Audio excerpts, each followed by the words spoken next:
Holy crap. People persist in doubting the evidence. Don't run and hide. Don't be afraid. Don't turn away any longer. The truth will set you free. You're listening to Jimmy Church Fade to Black on the Dark Matter Radio Network. We're turning all of our antennas towards Jimmy Church on Dark Matter Radio. And now, your host, the captain of conspiracy, the prince of paranormal. This ain't your daddy's radio network show.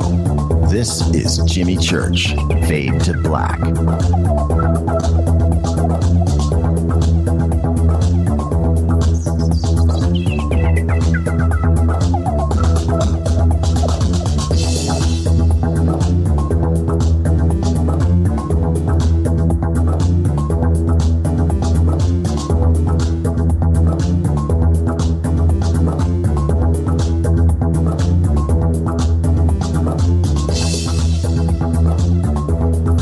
Oh, yeah.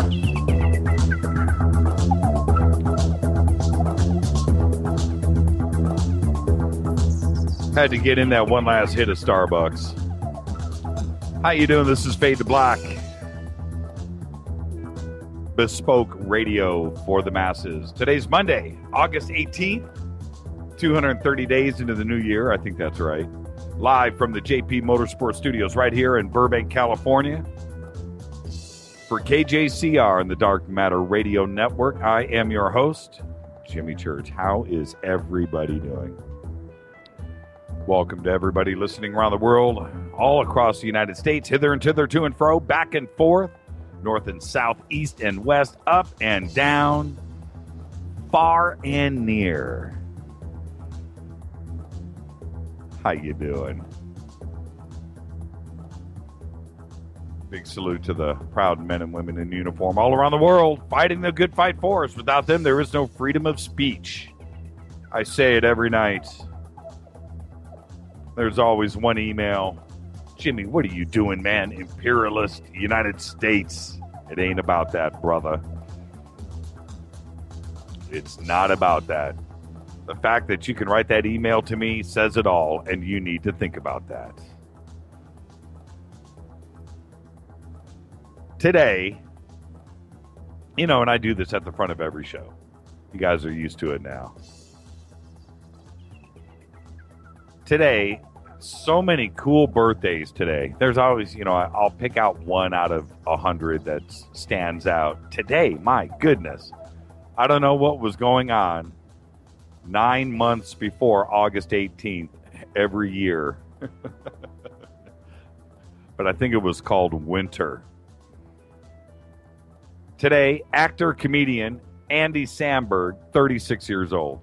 Love that guy. His best movie, Hot Rod, with the soundtrack of Doom from Europe. Love that movie. The movie's hilarious. Other birthdays today, check this out. Robert Redford, Ed Norton, Christian Slater, Dennis Leary. I'm telling you, August 18th, good month, good day.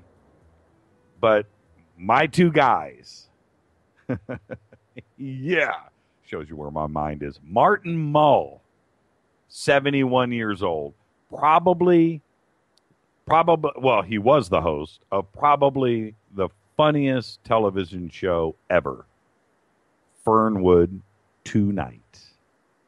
Martin Mull, 71 years old. Unbelievable. Unbelievable to me.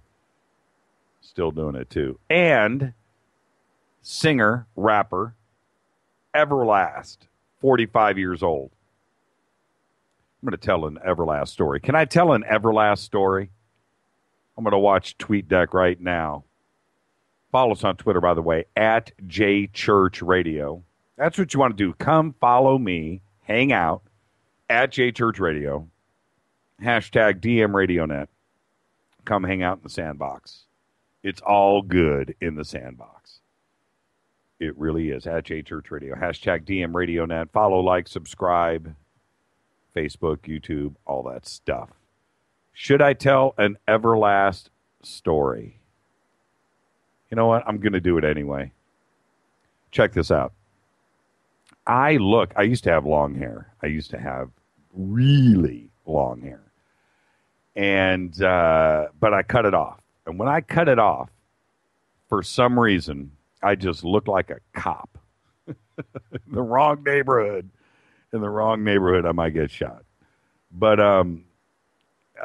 so one of my friends, Chris Thomas, was playing bass for Everlast. And I was working with the band. And they were gearing up for, I think it was the Tonight Show. I might be wrong. But they were rehearsing. So I show up one night, and I go into the rehearsal studio. And I open up the door, and I know this is family radio, but I'm just going to tell you how it went down. The smoke rolled out. And I was like, oh, my goodness, what is going on in here? And I walk in looking like straight 5-0. And the only two in the band that knew me was Everlast and Chris Thomas. Chris, if you're listening right now, you know I love you. But the band just goes silent. They're looking at me like, oh, no, we're busted. And one of the guys in the band walked up to me and said, you 5-0? I said, nope. But I know him and him. And he passes me this foot-long thing. This is a family show. I was like, no. Don't do that, man. But I'm cool. And we did the stare down for about 2 minutes. And then everybody laughed. I was so uncomfortable. But it was all good after that. Everlast, 45 years old. Really, really a down, cool guy. And Chris Thomas, man. All right. That's my Everlast story. I wish you could have been there. That was one of those moments. Should have been videotaped. All right. Later on tonight, Chuck Zukowski in the house. Chuck is going to be with us. We will be discussing the 37th parallel, amongst other things. But the 37th parallel across the United States and what that means in ufology. Great researcher, good guy. And his license plate on his pickup truck says UFO Nut. And that, by the way, is his website if you want to go check that out. www.ufonuts.com. You can email throughout the show, jimmy@jimmychurchradio.com. And I read them all. I do read them all. You can also go over to the contact page at jimmychurchradio.com, and you can shoot us something in confidence. Everything does go through the producers here. Okay? Make it good, and it will get through to me during the show. All right? Tomorrow night, we will be live at the Unitarian Universalist Church for the UPAR's monthly meeting. We will be broadcasting live tomorrow night with Preston Dennett. It looks like Nick Menza is having travel problems. Got the email today from their management, and I will announce whether Nick will be present tomorrow. We will be showing Nick's video regardless to the crowd there. The church is in Studio City. The video that Nick shot was in Studio City. We will show that tomorrow night with or without Nick and discuss that with the crowd. We will be live. Preston Dennett and I will do a very special presentation on the Malibu Deep Underwater Base, all the latest research, and just come on out, hang out with us. If you're in Los Angeles, in the Valley, anywhere close to us, come on out. The address is 12355 Moore Park Street, Studio City, California. You can. It starts at 7 o'clock on the dot. That's what we do every night, 7 to 10 live. Come on out. Get there a little early. It's going to be crowded. Get there a little early and come and hang out with us. I will hang out with everybody after the show. All right? We're going to do question and answer with everybody. So yeah, come on out. It's always a good Steve Murillo, Alex Mastreda party. Okay? And it's really cool. So do please come out and hang out with us tomorrow night. A couple of emails. Got this one, and check this out. This was from Rex Roswell. And he says, I'm sure you've already seen this, but, and he sends me a link about the Houston UFO sightings over the last couple of days. And he says, keep the great shows coming. What about this bus trip to Area 51? And I'm reading, it's from Rex Roswell. We have a bus trip scheduled to Area 51. And then I stopped. I thought, wait a minute, that's a good idea. That's a real good idea. Should we go crash the gates? Just crash the gates. Run some videotape. But have you seen these pictures out of Houston? It was during a storm, and and these went up on Twitter, all of the television stations there in Houston started tweeting various pics from around Houston of this. I don't know how to explain it, but it's saucer shaped. It's round with a ring of lights around it. It looks, and then there was like a dot in the middle, and up in the clouds. Now the two pictures, the two or three, maybe four, that I saw were pretty interesting. And it looks like, and for so many different television stations to post these on Twitter, it multiple witnesses. And so when you check this out, and anybody that's listening right now that's on Twitter, post, retweet, find those, get them going. Very interesting. The question that I have now, I looked at a bunch of responses and some other people that were commenting about it, saying that there are a couple of spots in Houston where the street lights are up really, really, really high. And you can take a picture from inside of your car, and the way that they look from inside the car, the street lights, because there's a section in Houston that has got apparently a street light with a ring of lights around it. But I'm almost buying into it, except when you look at these pictures out of Houston, they're at an angle. Each picture, the craft or the UFO, the anomaly, is at a slight angle. The pictures show the craft at also the opposite angle. In other words, possibly taken from another direction. But they're the same angle. So maybe these are street lights up in the clouds. You've got to check it out. It's possible. I don't know. The reason why I'm on the fence about this is because of the television stations tweeting these, and from multiple witnesses and from different cars, different people. You have to check it out. I want to know what everybody's opinion is on that. And when we come back, I'm going to tell you a story. But when I come back, this morning, I woke up very early to my phone ringing, and it was Clifford Stone. And Clifford and I ended up talking from, I think, 8:30 until noon. Oh, man. Tell you all about it when we come back. This is Fade to Black, bespoke radio for the masses, only on the Dark Matter Radio Network. Follow us on Twitter right now at JChurchRadio. That's what you want to do. Hashtag DMRadioNet. I'll be back right after this. Tonight, Chuck Zukowski. And at the bottom of the hour, I got a special surprise call coming in. I'll be back right after this.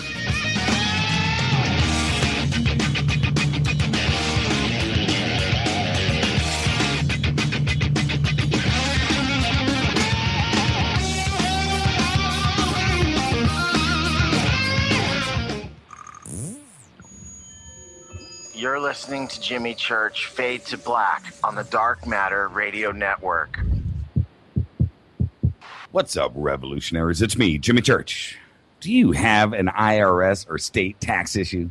Well, I did, and I called national tax experts. My problems were fixed, done, fini, and man, I got to tell you, it was a relief. National Tax Experts are a recognized tax office that services clients in all 50 states. Doesn't matter where you live. Give them a call. I'm telling you, they take the time to understand each and every client's individual financial status as well as their financial goals. And that's exactly what you need, my brother, when you're taking on the evil three-letter. So, seriously, give them a call today at 1-877-909-5444. Again, 1-877-909-5444. Or go check out their website, www.nattaxexperts.com. That's NATTAXEXPERTS.com. Tell them Jimmy sent you. This is KJCR at JimmyChurchRadio.com. On the Dark Matter Radio Network.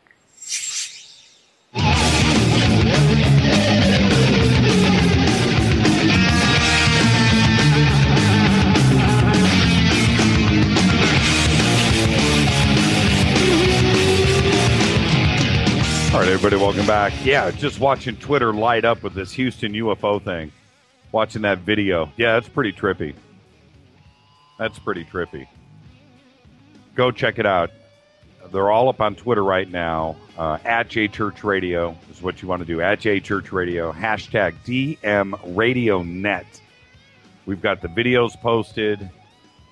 Thank you guys for helping me out. That was just amazing. Bam, bam, bam. Pew, pew, pew. Up just like that. Yeah, these are pretty trippy pictures. I don't know. I don't know about this one. That's some bizarre stuff. That is some bizarre stuff.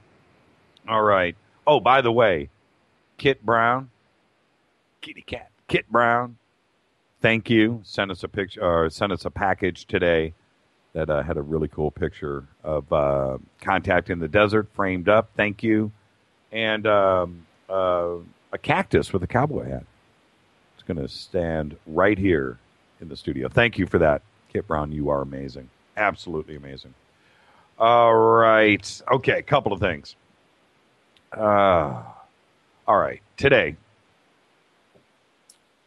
talked to Clifford Brown for a couple hours. Amazing gentleman. Just absolutely amazing. And we just laughed through the conversation going, you know what? Here we go. This could have been another show. We were laughing about that. And we were talking about interdimensions and possibly just another dimension on Earth, and he reminded me of a story that I don't tell too often. So I'm going to share this with you. Check this out. Christmas 1993. My parents and my brothers have flown out from Ohio on Christmas Day, Christmas morning. And I left my condo that morning to go to the store to make sure my parents are like en route from LAX kind of thing. So I just wanted to go, run up to the market really quick, make sure I had drinks and stuff. My parents were staying at a hotel up the street in Sherman Oaks. And I wanted to make sure that I had stuff at the house. You know how it is when your mom's there. You got to look like you're living correctly for your mom. So I run up to Vaughn's on Ventura Boulevard, right in the middle, right across, right where, if you know Sherman Oaks, where Clear Channel is, where Coast to Coast broadcast from. And so I go to the Vaughn's there, and I go, but while I was driving to the market, I just noticed it's Christmas morning. It's 9 a.m., 8:30, 9 o'clock. Not a car on Ventura Boulevard, in the front, in the back, nothing, nobody walking the streets. It was a ghost town. I'm thinking to myself, wow, Christmas morning, everybody's at home except for me. And I pull into Vaughn's, and the parking lot is empty, and I'm wondering if the store is open. It is. I go in, fill up my shopping cart. I get back out, and I go to my car, and as I'm leaving the parking lot, right there, Ventura Boulevard and Kester, where Mel's Drive-In is, I'm just noticing there's nobody around. Nobody. I don't see one living soul. None. And then I look to my left, and up comes this guy, black man. I'm going to guess, black gentleman. I'm going to guess and say between 60 and 70 years old, pushing a shopping cart. And with all of his belongings in it, just packed, just big mountain of stuff. With a dog. He's got a dog in there, a little dog, that's riding in the kid's seat. And he had like a suit jacket on. I remember that. He had like a sports coat on or something, but homeless. And he's like the only guy, the only other person. That's it. And it's just him and I alone right there on Ventura Boulevard. And he strolls up to my car door, and I roll it down. And I'm, how you doing, man? Merry Christmas. Merry Christmas. Merry Christmas. I said, what are you doing? Oh, nothing. I said, are you all right? Yeah, I'm fine. I'm fine. And I reached into my pocket, and I pulled out $60. That's all I had, 320s. And I went to give it to him. I said, here, man, go have a Merry Christmas, please. I wish there was more I could do. No, I don't want your money. And I said, really? And he goes, hold on a minute. And he goes back over to his shopping cart and pulls out a manila folder and brings it back to me and hands it to me. And I said, what's this? And he goes, that's my poetry. I'll sell it to you. And I said, okay. And I look, it's literally 1/4 inch thick, maybe 50 copies. And I take it and I throw it on the passenger seat. I hand him the $60 and I said, Merry Christmas. Merry Christmas to you. And I drive away. Head up Ventura Boulevard, make the left, pull up to my condo. Again, ghost town. Nobody. And I go upstairs and I have the drinks and I'm just like, that was bizarre. That was trippy. The next day, I go down, and I'm in my car, and that manila folder is sitting on the passenger seat. And I pick it up, and I open it up, and I start reading his poetry at a stoplight. And I go through the light, and I pull my car over. I'm like, wow, this is really good stuff. And I'm reading the poetry, and I'm flipping page after page. I'm pulled over on Ventura Boulevard, and I get like 20 poems back, and this is the day after Christmas. And then in the back, in the back of the poetry, I flip, and there's a copy of a magazine article, and it's Time Magazine, and it's an article on Dude. There he is. It's a picture of him up on and I'm not kidding, like the 80th floor of some high rise in Manhattan. He's sitting on the sill of the window with Manhattan in the background, Empire State Building, all that stuff. Skyline shot, brilliant. And he's there with a smoking jacket with the leather patches, pipe, distinguished, big office. And it's an article on him, like Poet of the Year. And I'm looking at him, and it's probably, I don't know, 20 years earlier, 10 years earlier, 20 years earlier. And I start to read the article, and I'm flipping out. And I go to the next page, and it's an article from Life magazine. I go to the next page, it's the New York Times, another article. Go to the next page, it's something else. And I'm thinking to myself, what happens in somebody's life that you go from this to that? What is it? How, you see somebody pushing a shopping cart up the road on Christmas Day, all alone with a dog in it. And he was cool. He was not sad, but you just don't know who you're looking at. I was talking to Clifford about this today because I immediately, for the next couple of weeks, drove around Sherman Oaks looking for this guy. Couldn't find him. Wanted to chase him down. Couldn't find him. I lived in Sherman Oaks until a couple of years ago. I lived in Sherman Oaks from 1991 until 2006. 15 years. Sherman Oaks is 1 mile by 1 mile. That's it. It's very, very small town. Maybe a mile by a mile and a half by a mile and a half square. Very small. Never saw that guy again. Not once. And I thought I knew everybody in Sherman Oaks, homeless or not. Never saw him again. And I go back and I think about that morning, Christmas morning, there wasn't another soul on the street. Not a soul, but this guy who came up to my window. Strange.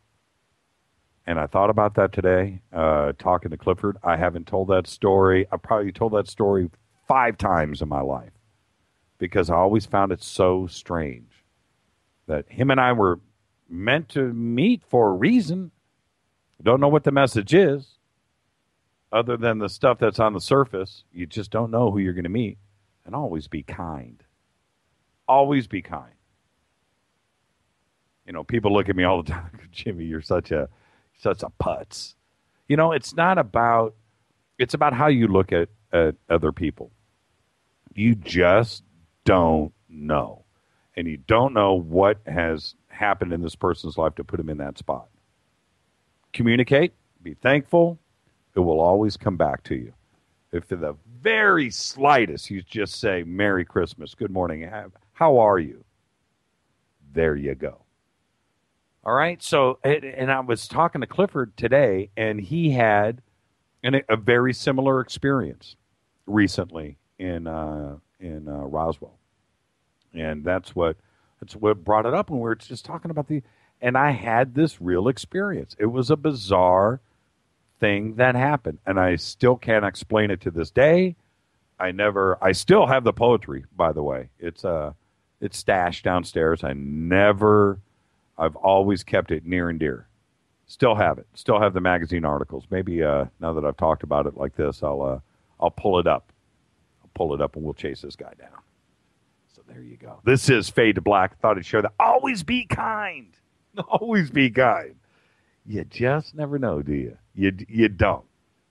You don't. And I'm just glad that morning I wasn't a putz and just looked at him and drove away. You know what I'm saying? This is Fade to Black, only on the Dark Matter Radio Network. I am your host, Jimmy Church. This is Bespoke Radio for the masses. Tonight, Chuck Zukowski. When I come back after the break, got a special call, surprise call. Well, should I tell you who it is?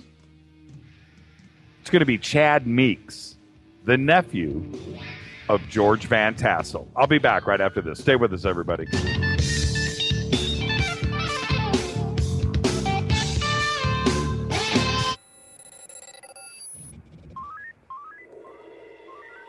Way out here, we listen to Jimmy Church on the Dark Matter Radio Network.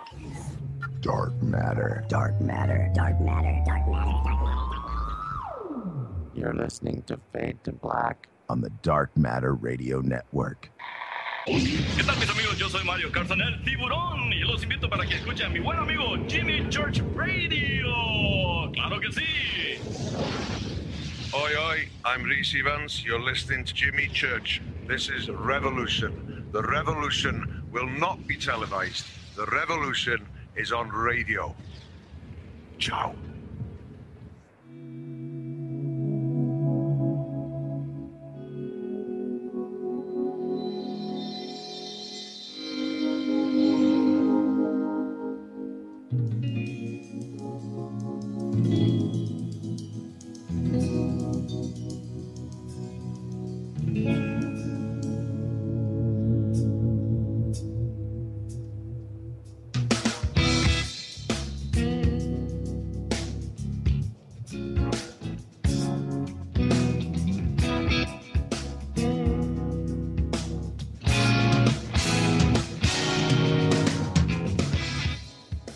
Yeah.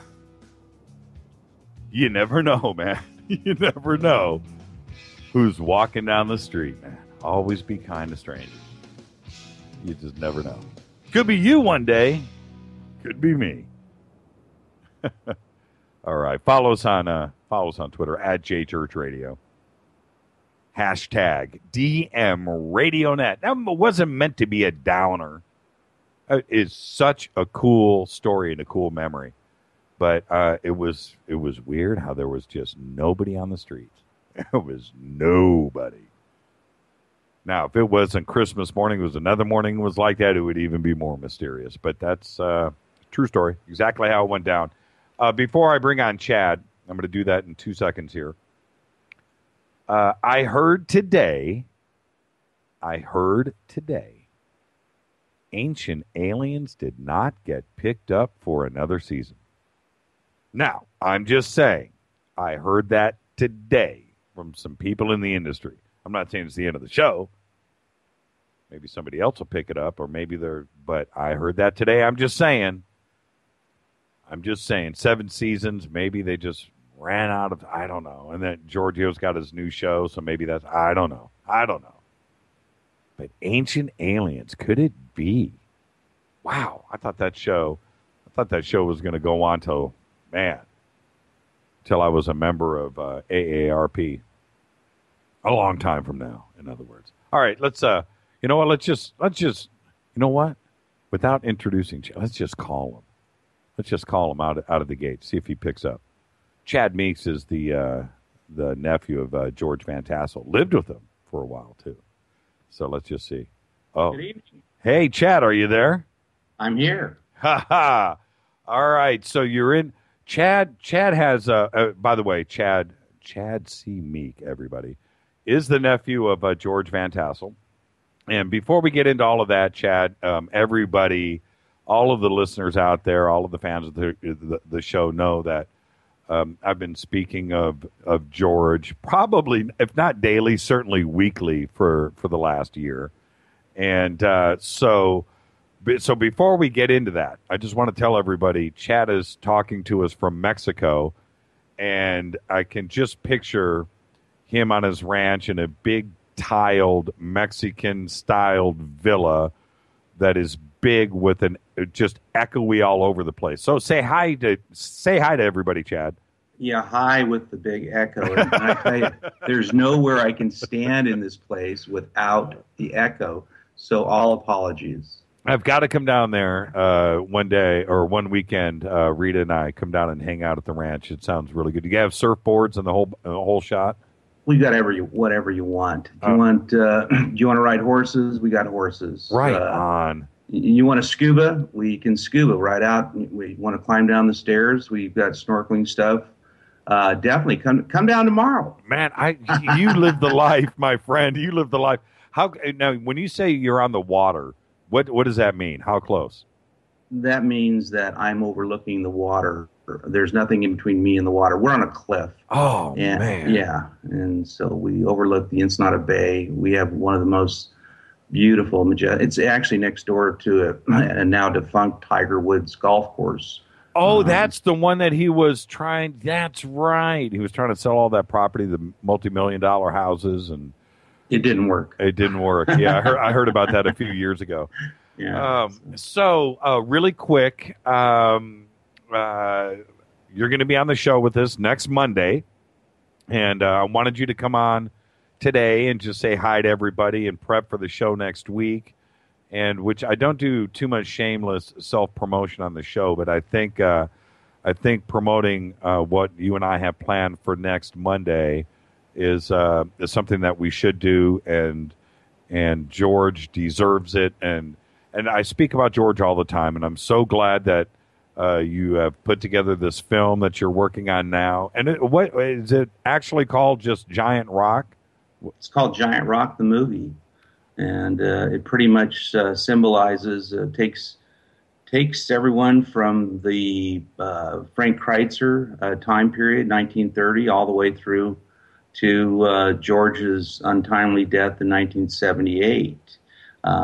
But it's really a 3-part trilogy, and we're taking the first part, condensing everything from 1930 to 1963, which was really one of the most unique time periods out there. That a lot of people probably don't know much about, and we're going to bring them up to date. And then there's a second part that kind of follows up through to some of the other time periods, but it truly is Giant Rock is a touchstone to so many people. It's unbelievable who contacts me and says, I've had this experience with your uncle, or my parents had this experience with your uncle, and I've been all over the world. It didn't matter whether it would be in the former Yugoslavia. I could be anywhere, and somebody would come up to me, and we would just have this almost instantaneous rapport, and he would tell me something about my uncle. And it's just uncanny, the influence that this man had over the whole planet Earth, not just here in the United States.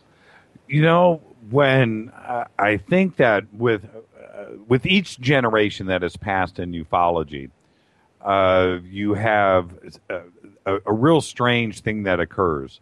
But in that, you have the modern stuff that is going on all the time. You have, movies and videos, and you have the stuff that goes on in the now, which introduces a new generation to ufology. But what happens is that generation is another generation removed from George and what went on in the 50s and the 60s and part of the 70s out there in the desert.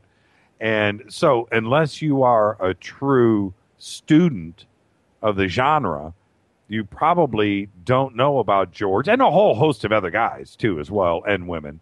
But when they find out about George, and when they listen to George speak, and then when they find out, the stories that he has shared with everybody and his contacts and contactees and stuff, when they find out, they realize that he is truly a treasure, and they get what's the word I want to use? Almost addicted.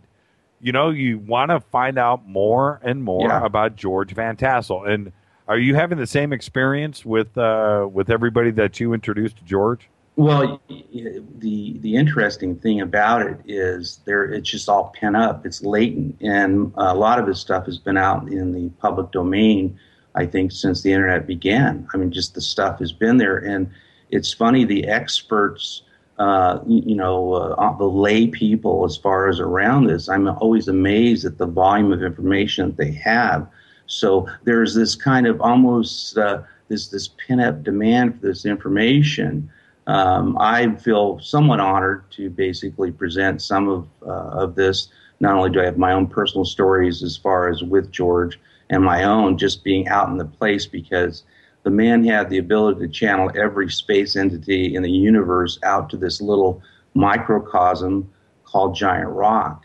And it truly is the crossroads of so many of the modern day people that are involved in the subject matter. It's extraordinary. Also, too, Close Encounters of the Third Kind. He was a consultant on that, which is one of, I guess, a better rendition versus the more silly things like Men in Black and Independence Day and what have you. So I think that there's a real need to come out with a real good look at these people and what they had to go through. And they were not, these people were not looking for fame and fortune. My uncle had no inclination to get rich on this thing. He legitimately wanted to bring these issues into mainstream, and that was his goal. And he did an excellent job for the time period. Well known all over the world. Was on Lon John Neville's show I don't know how many times. The lectures and things like that. He literally took all of this to heart and wanted to do a service to mankind. And I know a lot of the newbies or our purists, they kind of take a little bit of exception to some of his tact, but he was only dealing with the tools that were available to him at the time. This is pre-internet, a lot of information that has come out since. He was pretty much by the seat of his pants and the leader of this movement that wanted to make our world a better place. Right, right.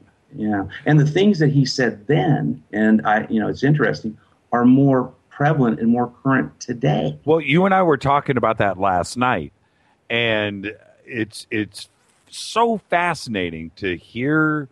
If you take word for word, transcribe it, and I think I mentioned this to you last night. If I printed out one of his talks, one of his lectures, one of his speeches, any one of them, printed it out and read it live on the air, it's as fresh today as it was when he did it in 1953, 1954, 55, 56. Absolutely amazing stuff to listen to. What was he like, really quick, before I let you go? Give me the 1 minute version of you hanging out with him. What was he like? He was intimidating. He had this aura of power. Really? That was extraordinary. He was a very kind man, but this aura of power things just emanated out of him. He was truly a man. He was a big guy too, wasn't he? He was pretty tall. Big guy, and he wore these huge black sunglasses. Okay. And when he took his sunglasses off and looked at you, you knew that somebody was looking at you. Oh, right. And hey, what about was it mulberry pie? What was the pie? Boysenberry pie. Boysenberry pie. Okay, mulberry. There's no such thing as a mulberry, is there? Boysenberry pie. Was it that epic? Was that pie really that epic? It was to die for. I mean, one thing we used to have access to the restaurant out there, and so we would have, we could eat what we wanted, and of course drink all the 7-Ups. It was worth the 1.5 or 2 mile trek from my grandmother's house out to the Rock, so you could, enjoy some of the stuff. And they were very generous with all us, kids and cousins and everything like that. It was really a great place to be around in many ways. Yeah. And plus George worked for Howard Hughes. He did. And Howard literally used to fly his plane out there clandestinely for the regularly for the pie. Is that really true? I mean, that's a great story, but it is true. It is actually true. In fact, I was eating eggs in pancakes while Howard Hughes was eating boysenberry pie out there, and I didn't know who he was, but I remember being told, well, that was Howard Hughes. And when you're 6 years old, you don't know who Howard Hughes is. Wow, man. Did you ever talk to him? You ever talk to Howard? No, I didn't. I mean, I just, it was, you're a little kid, and and all of these characters, and it's a host of who's who. I mean, there are all these different, luminaries coming out there on a regular basis. There were a lot of people like Engelbert Humperdinck. He was a regular out there, and it's kind of a blast from the past. But you almost have to get a little book to who's he. Well, he was this very popular singer. Debbie Reynolds was out there. A lot of people made this trek out to Giant Rock. A lot of celebrities. It was really kind of amazing, because you got to remember, we were just dirt poor desert rats. Right. And we're having these people coming. Well, I've talked to so many people about going out to Giant Rock, and I was out there. All of us were out there this past week, and I didn't go. And I just can't believe we were just a few miles away, and we didn't do it. We stayed right there in 29 Palms, and we were out in Joshua Tree for the Contact in the Desert, and we were right there, man, right there, and we didn't do it, and I kind of feel bad. But when was the last time you were out there? We did some promotional stuff about 1.5 years ago. We spent a day with a film crew, and we were doing some promotional stuff, out there. But it's always great. For me, it brings me back to a time of not only innocence, but this just magic. I mean, I still feel the magic out there. And so I have a real kindred relationship, not only with the Rock and with the whole area, but and nothing's changed. The surprising thing is not much has changed out there. So right. It's like a time machine. Well, I know you're going to be up here. Well, of course, you're going to be with us next week, but I know you're going to be spending a lot of time up here over the next year working on the film. So what you have to do is let's book a weekend together, and we'll get a bunch of us together, and let's go out to Giant Rock and go trip out. I would love to go see everything out there. Excellent. I look forward to doing that. Yeah. Chad Meek, everybody, and I'll be talking to you throughout the week this week. But next Monday night, right here, it's a George Van Tassel evening with Chad C. Meek. Thank you, Chad. All right. Thank you. You have a good night. Bye bye. Chad Meek, everybody. Next week, next Monday, it will be a George Van Tassel evening. I cannot wait. All right, let's go ahead and take a break. Follow us on Twitter at JChurchRadio. I'm looking at the DQ. So don't think I'm not. We don't have Dairy Queen here. I think there's one in all of Southern California. This is Fade to Black, bespoke radio for the masses, only on the Dark Matter Radio Network. Follow us on Twitter at JChurchRadio. Shoot me an email to Jimmy at jimmychurchradio.com. We'll be back with Chuck Zukowski right after this. Stay with us. Hi, everybody. This is Rob Halford, the Metal God, on jimmychurchradio.com. What's up? My name's Brian Taylor, Ninja Badass Extraordinaire, and this is jimmychurchradio.com. JJZR in your face. jimmychurchradio.com on the Dark Matter Radio Network.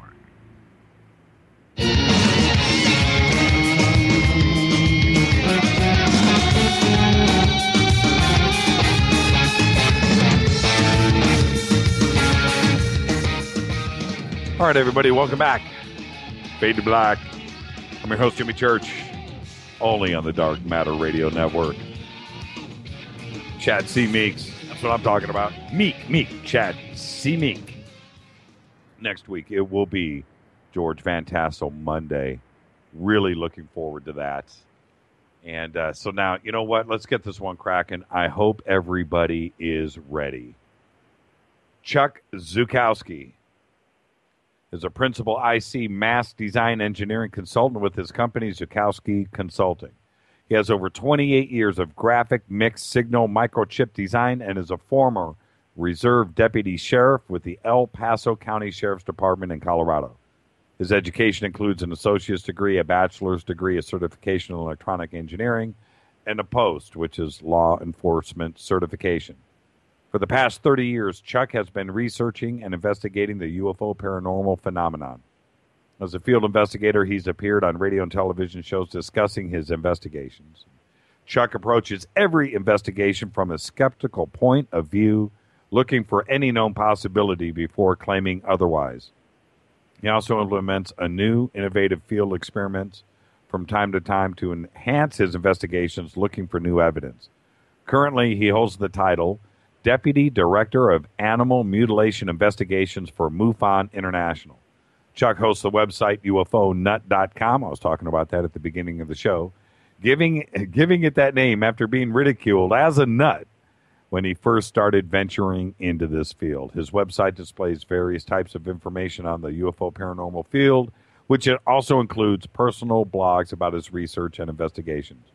Working closely with postinteractive.net, Chuck is able to do professional quality videos and webisodes featuring his latest investigations. He also has numerous videos on YouTube under the UFO Nut heading, which portrays more of his work. There is never a fee for his service. So I guess, Chuck, tonight you're on the show for free? Is that what you're saying? Yeah, pretty much. How are you, sir?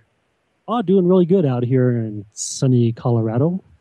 Welcome to the program. And I say this with every guest every night. This is just an open-ended conversation between friends. We're sitting in my living room, knocking back some coffee, sitting on the couch, and where we start, and where we end. Hopefully we're still friends at the end, too. Well, I hope so. That's always the goal, always the goal. Bill Burns, by the way, told me to tell you hi. So Bill's a good guy. Yeah. I worked with him briefly on UFO Hunters, and he interviewed me and my sister. Pretty cool guy. I like him. Yeah. Oh, Bill's the best. And then it's funny you bring up Debbie because I got some email today. Is Debbie going to be on too with Chuck? And I didn't think I'd be able to reach out to you today, but it would have been great to get Debbie on too. So, yeah, that's some cases they call her my twin, right? I didn't. My apologies, Debbie. It wasn't an oversight. I was just so excited to have Chuck on the show. I didn't think about it. And so next time, or if she's listening right now, she wants to call in, or maybe we can reach out to her on the commercial break. But that's neither here nor there. So UFO Nut.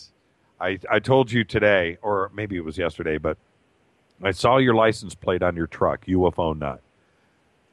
Are you? Is this your way of thumbing everybody out there? Okay, I get it. I know the way you look at me, so I'll wear this badge on my sleeve. But I get it, and I hear you talking. You're just, you're admitting to hearing it for so long that you had to put it on a license plate. Well, pretty much. When I first started doing this, I guess almost 30 years ago, people were just saying, you're just a nut for believing in all this. And I said, well, instead of getting mad or getting frustrated, I decided to get even. And by getting even, I decided, okay, I'm just going to create a website called UFO Nut. And then I put it on my license plate. I had it on my license plate in California. I used to live in Huntington Beach. So I'm out a Southern California person. I've been out here in Colorado about 14 years, so I had to transfer it over to California or Colorado plates. Right. Yeah. And I have a UFO biker on my Harley and an alien that usually rides on the back of the bike everywhere I go. I get a lot of looks, but then again, too, I get a lot of interesting stories, especially when they see the UFO Nut on the back or the UFO biker when I'm stopping somewhere, or actually sometimes even, they'll pull up to a light and they roll the window down and they say, hey, I had a UFO sighting. And if it's a good one, they say, pull on over. Let me hear it. Well, you know what? Have you ever done an investigation based on something like that? Somebody just literally coming up to you on the street?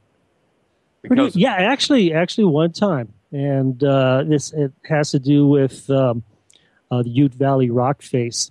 But what it was interesting. This Ute Valley Park out here in Colorado Springs, someone saw my license plate, and then I was sitting at the light. He says, hey, I got to tell you about this rock face. And I went, whoa, okay. But and when I started learning about the rock face, we learned that there was a Bigfoot a sighting and then also a UFO sighting in the area also. So it was kind of interesting how this archaeology or type of research investigation turned into a UFO investigation of a possible Bigfoot sighting. And then the UFO sighting was kind of cool too. Basically, it was just three large orbs that were chasing these two kids through this park. And this park is kind of like in the hills. It's right near Garden of the Gods Park over here in Colorado Springs. So it's not like a park you would see in California where, I'm sure everybody's kind of used to, especially in the LA area. This one's like, it's got mountains. So, right. Yeah, exactly. And a good place for a Bigfoot to come into and check on the local houses and see what the people are doing. So yeah, it did happen once. Most of the time, I think what people are looking for is just an acknowledgement that someone needs, that I acknowledge that they had a sighting, and I don't think that they're crazy. And as an investigator, sometimes you're actually more of a psychiatrist. Sure.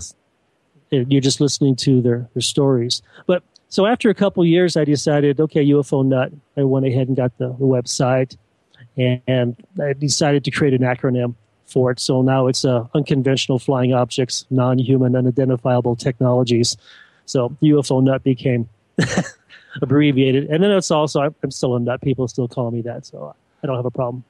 Let's jump back a little bit. I wanted to ask you about cattle mutilations, and as that was on my frontal lobes, I'm looking over here on Twitter, and that came up. And I think now that you've investigated it for so long, what have you come to a conclusion? Is it from out there, or is it our own government maybe doing experiments and testing for radiation? What's the conclusions you have drawn? That's a really good question. People ask me that all the time. Is it, are we doing it? Are they doing it? Who's doing it? And I'll tell you what, George Knapp a couple of years ago came out with an article, and he said, based on the original report of 1967 with Lady the Horse, and the media got it mixed up when they said Snippy, we had over 10,000 cases of mutilations across the U.S. And out of all 10,000 cases, any of the cases that were investigated by law enforcement, no one ever been caught, tried, or convicted. And that's the case that we have here. Here we have these cases where the rancher, and these ranchers out here in Colorado and in the New Mexico area and even the Kansas area that I've investigated, they're second, in some cases, third-generation ranchers. So they know how an animal would die of natural causes. It's the unnatural causes that scares them. Sure. So they in turn call, the local law enforcement, generally it's the deputies because it's county, they come out and they do an investigation. At no time since 1967 has any human evidence ever been found near an animal mutilation. And I'm talking about, the standard animal mutilation scenario, not, someone shooting an animal with, a gun or a bow and arrow or an arrow or something like that. Right. But it's a standard mutilation case. No one's ever been caught. There's never been any human evidence. Now, our law enforcement agencies are trained to look for human evidence. They're not trained to look for other than human evidence. So, in my opinion, I look at it like, well, the evidence points to more non-human than human. And we as humans, as you know, we make mistakes all the time. We can't even go into grab bin Laden with the best of the best of our special forces and stealth helicopters without actually crashing something in the complex. There's nothing. I have utmost respect for our military. Both my sons are in the military. Both my sons are cops. It's the fact that we're all human, and of course humans designed the helicopter, and so there's bound to be little faults here and there. There's going to be some issues. The neat thing is when you have, I think it was SEAL Team 6, they do have the expertise where no matter what happens, they improvise and they still get the job done.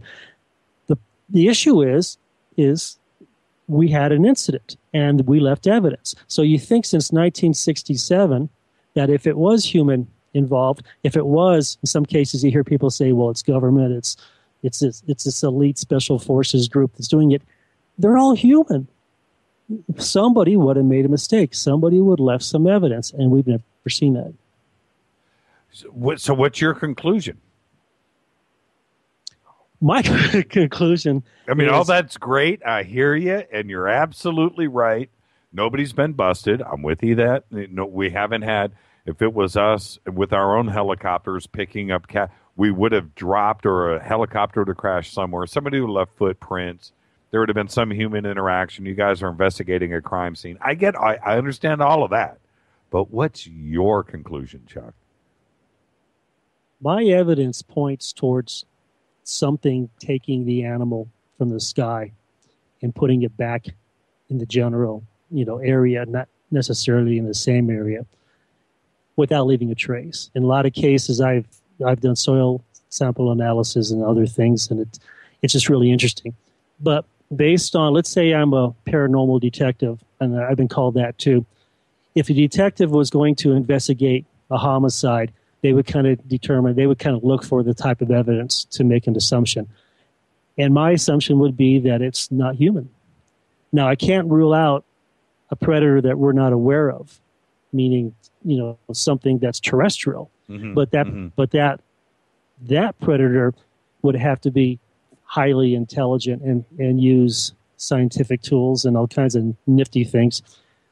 And I'll tell you what, Jimmy, I have had a couple of ranchers not just see UFO sightings or have UFO sightings before mutilation, but actually seen entities of sorts, let's say. So the evidence points more towards non-human than it does human. And when you talk to the Native Americans in the Four Corners area, they'll flat out tell you, oh, hey, guess our ancestors talked about that. There's no big deal. I don't know why you guys are so hung up over it. Yeah, sure, it's the Star Travelers. They're responsible for it. Wow. And the Native Americans, even the ones that I've talked to in New Mexico, Colorado, and even out of Arizona, they'll tell you there's basically 4 different species of aliens living on this planet. And the blues are basically these little 2-foot tall ones that we would, mistake for like leprechauns or trolls or the little guys that they see in Hawaii. And then they have the ant people, which are basically the grays. And they call them the ant people not because of the olive eyes, because I believe that that's just a covering, but basically they came out of the ground. Mm-hmm. And then they talk about the snake people, which we refer to as the reptilians. And then they talk about the giants, which we refer to as the Nordics or the tall blondes. Right. And they say, well, 3 of those 4, they pretty much taken up residence here on this planet. The tall giants or the Nordics or whatever you want to call them, the tall blondes, they basically have a condo here. And they come over and visit from time to time and keep everything in check. The little blues are basically the ones that protect the environment, and they'll do whatever they need to do to protect the earth. This is based on the Native American culture. It's the the ant people and the snake people that we have to worry about, especially the snake people. And when you talk to Native Americans, they say, "Well, yeah, sure, of course." Have the mutilations trailed off? We certainly don't hear about them daily like we did in the 70s and 80s. But when was the last time you investigated a mutilation? Well, the last time we talked to a rancher was last week. 2 weeks ago. 2 weeks ago, we had a mutilation in Missouri. And then last month, I had a mutilation case in it's actually Colorado near the Kansas border. And a month before that, the same rancher had it was his first mutilation. And then a month later, he had a second mutilation. Matter of fact, I have soil sitting at a lab right now, going through analysis on the Colorado, Kansas. So, yeah. Well, okay. Oh, this is news to not only me, but all of us. This stuff doesn't get into the media anymore. And for whatever reason, let's talk about the Missouri case first. What happened there? Was it a classic in a classic sense? What happened? What kind of animal? This is really interesting because the Missouri case mimicked one of my cases a couple of years ago.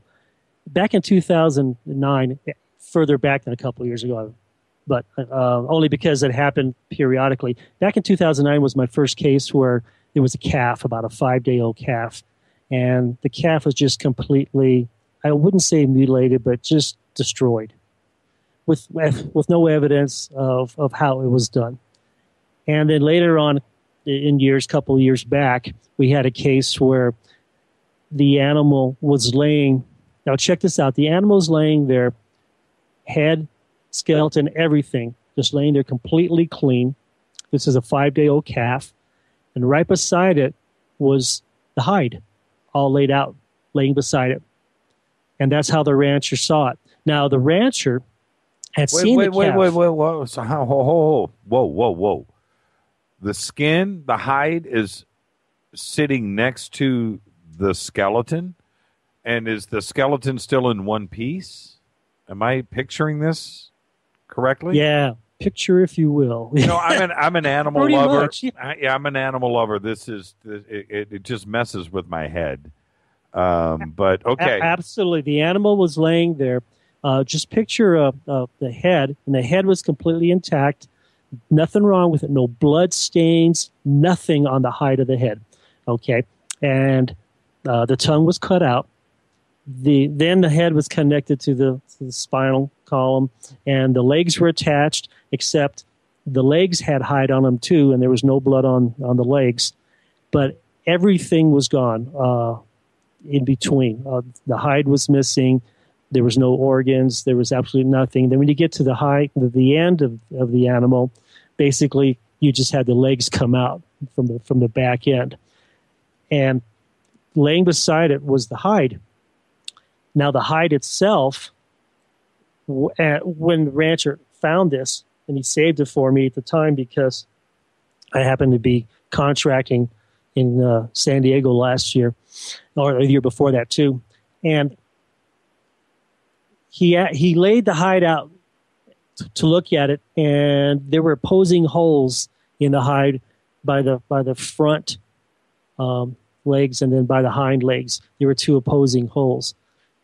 Now, that's the first time I've ever seen that. Generally, with calves, it's like a standard mutilation case. In most cases, it's just a hole in the anal area was taken out. I apologize. That actually happened a couple years ago. Last year, the same rancher had another mutilation with a calf while I was in San Diego towards March or so. And he knew I was coming back to Colorado because I was filming a cattle mutilation segment for the Unexplained Files Season 1. And so I stopped by his ranch. And that particular animal, there was a hole in the anal area. And I mean, it was just, that's what we generally see with these calves, is you'll just see a small hole.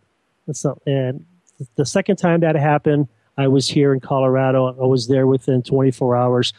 I took the calf to Colorado State University and had a necropsy done on it.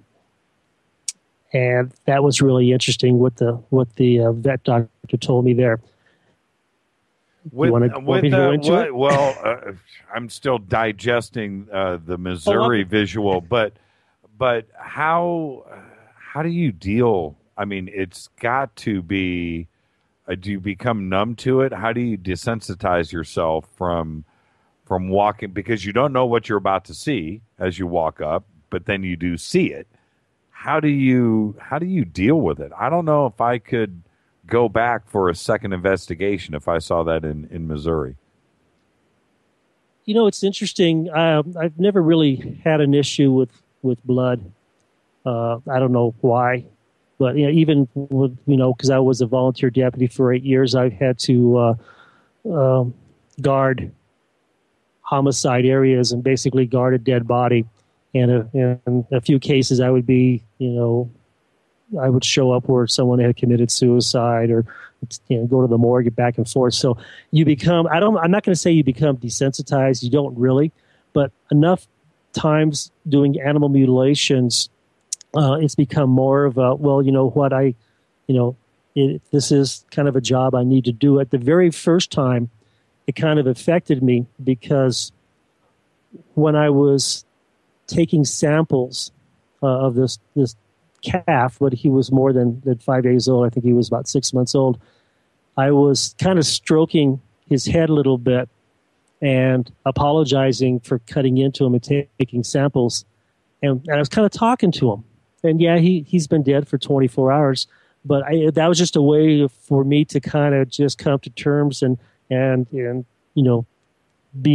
involved in this. And then as I glanced up, the rancher was crying.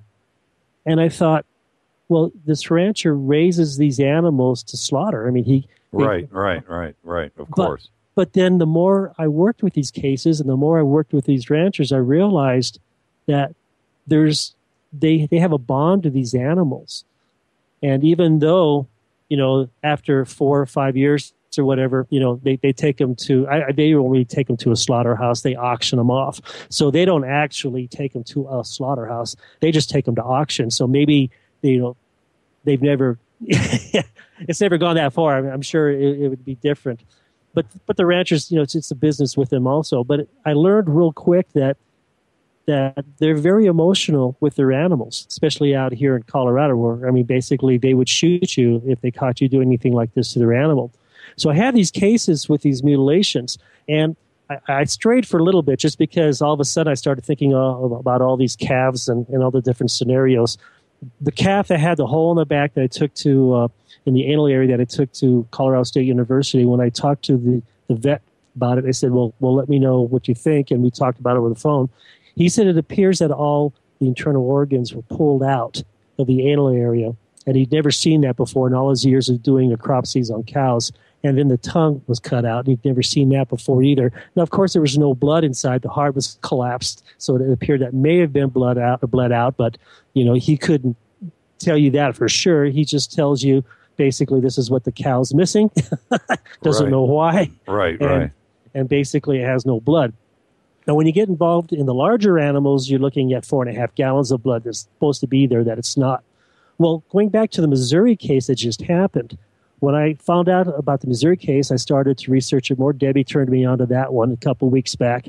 And that animal, the rancher found with the skeleton laying there and a hide beside it. Now, that's the second time since I've been doing all these mutilation cases that showed up. That's why I kind of told you about that earlier one. And I can't tell you why. It's gone to, from mutilation to complete destruction in some cases. In other cases, it's just a standard mutilation where the animal is carved up in certain areas. And let me tell you, it's every single case that I do, I learned something different, or there's something new. It's not the same old. It's not something repetitious, although some of the places are kind of repetitious, but some of the way the animals are found.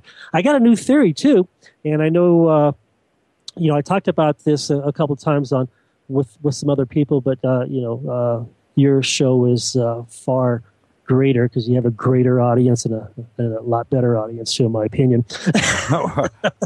Well, they're smart. They're smart. They're smart. I want to hear your new theory. Well, I was going to ask a question. Okay, what's the new theory?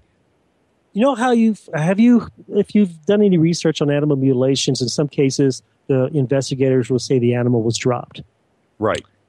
And that's generally the case. And I've had cases where the animal had hit the ground so hard it left an impact crater. Other cases, the rib cage and bones were crushed on one side from hitting the ground. Well, the new theory is they're not dropped, they're placed. And the reason why they're not dropped, because if they were dropped, it would have had to been a controlled drop. Because even when you come up to the animal and you see it laying there, there's absolutely no indication that it moved at all. The animal is just laying there. It might as well have just been, a plastic or a fiberglass animal just kind of sitting there.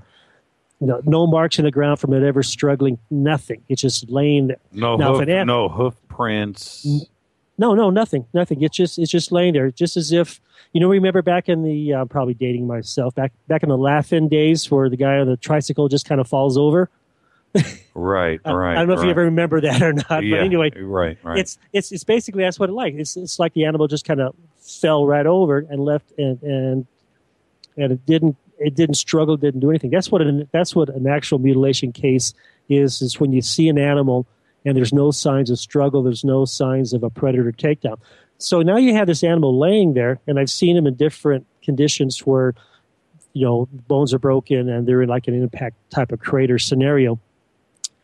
And the first thing that I looked at was, they were dropped, and depending on the height they were dropped, it left, you either break the bones or leave more of an impact crater when it dropped.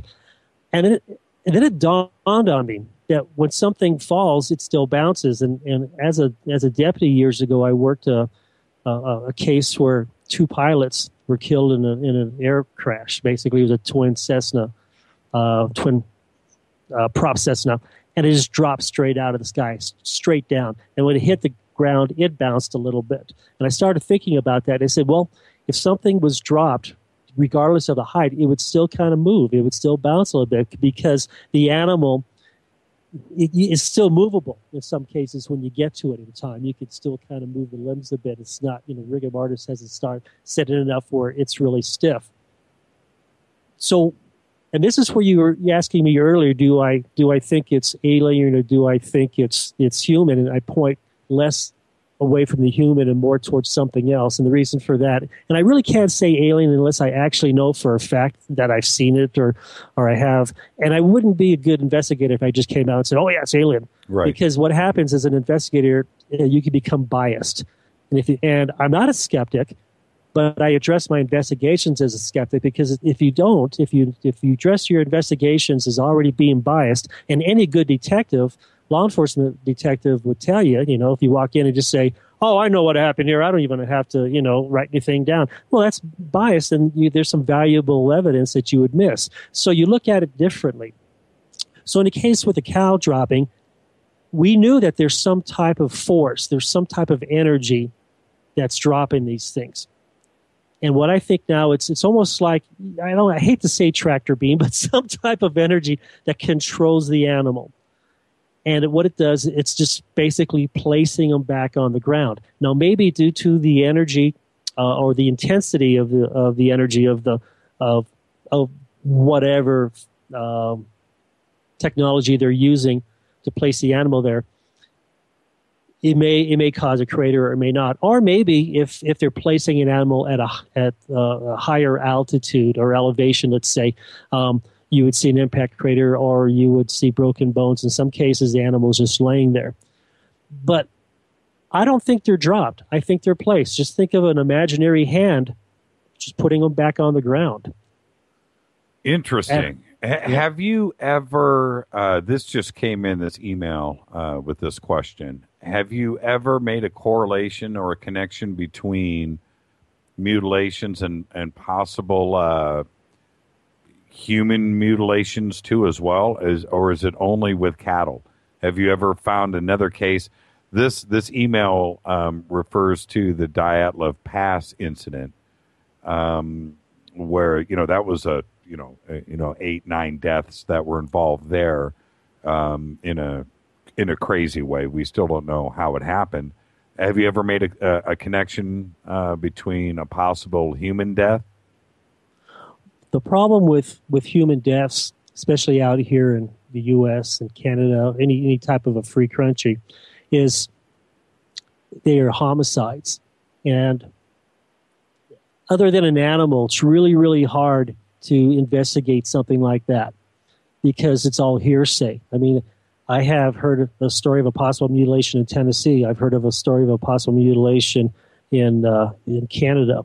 But those are just stories that you hear from other people, but you really can't investigate them because and this is coming from a law enforcement background, if you have an unsolved homicide, all your evidence is going to be locked up. Even the judge may even do a gag order to make sure, because it's a cold case, and if they release any information or they give it to me and I release information via my website, the murderer, they're afraid would catch on or to get away. So it's really, really hard to correlate with humans. Now, I personally have investigated horses and dogs, and other than cows, so it's just not generally cows. Mm-hmm. When I was over in Missouri a few years ago with my sister Debbie, we were investigating the UFO lights over by Marley Woods with Ted Phillips, and then while I was there, I was off my own talking to ranchers because I knew they had mutilation cases there. And one rancher said, "Hey, while I was hunting, this may not be anything. It might spark your interest, but I was kind of hunting the other day." And I came across this coyote and this rabbit. Kind of interesting. They were laying kind of side by side, and they had the same type of cuts that old, Jim had on his cow about a week or so before. And I'm going, okay, so here you have like a natural predator of a rabbit, and here they're laying together dead with the same kind of or similar incision marks. And that's the first time I've seen, I've heard that. And that was just based on talking with that rancher. Since then, since I've been doing this stuff and kind of putting it out to the public, and I've been on a couple of TV shows talking about it, I get cases from, all over different parts of the world, from New Zealand to Dominican Republic, and the UK, where they're talking goats and they're talking sheep. And I had a case last year out of a Native American reservation where it was a dog, a cow, and I believe it was a goat. All three were found. Now, here's something interesting about that when you go back and ask me about aliens. This particular case, and I wish I could really investigate it more because of what they found. And they found bipedal marks, or that almost look like hoof marks. And I couldn't go any further with the investigation because the Native American, every type of, I hate to use the word reservation, but every type of Indian environment like that, they have their own government within, and they kind of close things off. And they kind of control what information can come in and out of that. And this is, if you ever talk with Native Americans, if you ever dealt with Native Americans, you know that when you get into the realm of the paranormal like this, and I say paranormal because it's other than normal, paranormal just doesn't mean ghosts, guys, okay? I don't know why the ghost investigators got to take the word paranormal But paranormal by definition is other than normal. Right. So any type of something like that happens, it really affects the Native Americans, and then it goes back generation, and it's part of their culture. And in some cases, if they talk about it, it may come back to haunt them. So they're very, very secret and scared of it. But these are some of the cases that we hear of. One case, the rancher Miller, when he lost one of his cows, I was talking to him, and I was talking to a representative from the Cattlemen's Association, and another rancher about a couple of miles down the road came up and said, "Hey, I heard that old Tom had lost one of his cows. I just kind of want to let you know that we lost our dog last week." And I said, "What happened to your dog?" He says, "Well, we found the dog by the back door of the house, and all 4 of its paws were removed." What? And I said, "That's what I said." And I said, "Was there blood?" He says, "That's the strangest thing." He says, "It had to have been some sick satanic cult or something that did it, and they just threw it back over there. But it was basically the paws were missing." And I thought about that. Well, about 3 years ago, we had a case with 2 horses, and 2 horses. Oh my gosh, it's a whole other story. I have to take another hour of your time, but I'm going to tell what happened to that case. But basically, 2 horses were mutilated, and they were laying about 150 feet away from each other. Check this out. Most of my mutilation cases, if I'm there before the rancher or before a predator moves them, they're all facing towards the east. There's a little bit of tidbit for you. Wow. Not only here, but in Missouri, Georgia, Ohio. I worked with. Are you saying 100%? Not exactly towards, but eastern. Yeah, I mean, but each case, 100% and nearly all mine, except for the ones where we know that the rancher moved them, or a predator got in there and kind of moved it around. And then when I asked the rancher, "Well, do you remember?" He goes, "Well, pointing in that direction," and that's usually towards the east. This goes back to that paranormal highway we can talk about a little bit later on that travels from west to east and east to west. Right. There's more to this than just a bunch of spots on the map. There's a lot involved here, and it has something to do with this linear, kind of corridor highway shooting across the U.S. in that particular case. And that's how I kind of stepped onto that was these mutilation cases, and I was wondering why towards the east. And I started looking at gravity lines. If you remember the Bob Lazar, he was talking about how the sports craft would float on gravity beat lines, and you're looking at all kinds of things, satellite maps, trying to figure out weather patterns, why things are traveling from east, or why the animals were laying towards the east. Well, the issue with the 2 horses that were laying towards the east, there was another horse sibling. And then their dog, the rancher's dog, that witnessed it. They witnessed the mutilation case. Or that event. And the dog had little red marks on the inside of his legs by his paws. And they're gone now, but I hit it with an EMF meter, and he was off the charts. The poor little dog was charged. And I think I still have pictures of the little marks. And then the horse had marks on the inside of his legs, and he had a mark on his nose. And the dog, like they were holding him down or something? No, I think what it was I think they were up next. Oh, whoa. Gotcha. For whatever, how the 2 horses were mutilated, and I think the dog was going to be next, and the other horse was going to be next, and they got away. How are these, when you were a deputy sheriff, reserve deputy sheriff, did you ever have cases that were reported directly to the sheriff's department? Or, do these reports come through other channels? Well, see, that was the part I didn't want to talk about. Okay. Because if your listeners type 3 words on the internet, or any search engine, just type deputy fired UFO. That'll pretty much answer your case about what happens when you investigate a case within your own area and it goes public and you contradict your sheriff's department. They fire you. And that's what happened. So after 8 years, I tell you what, Jimmy, it's the only time I've ever been fired, and it was from a volunteer job.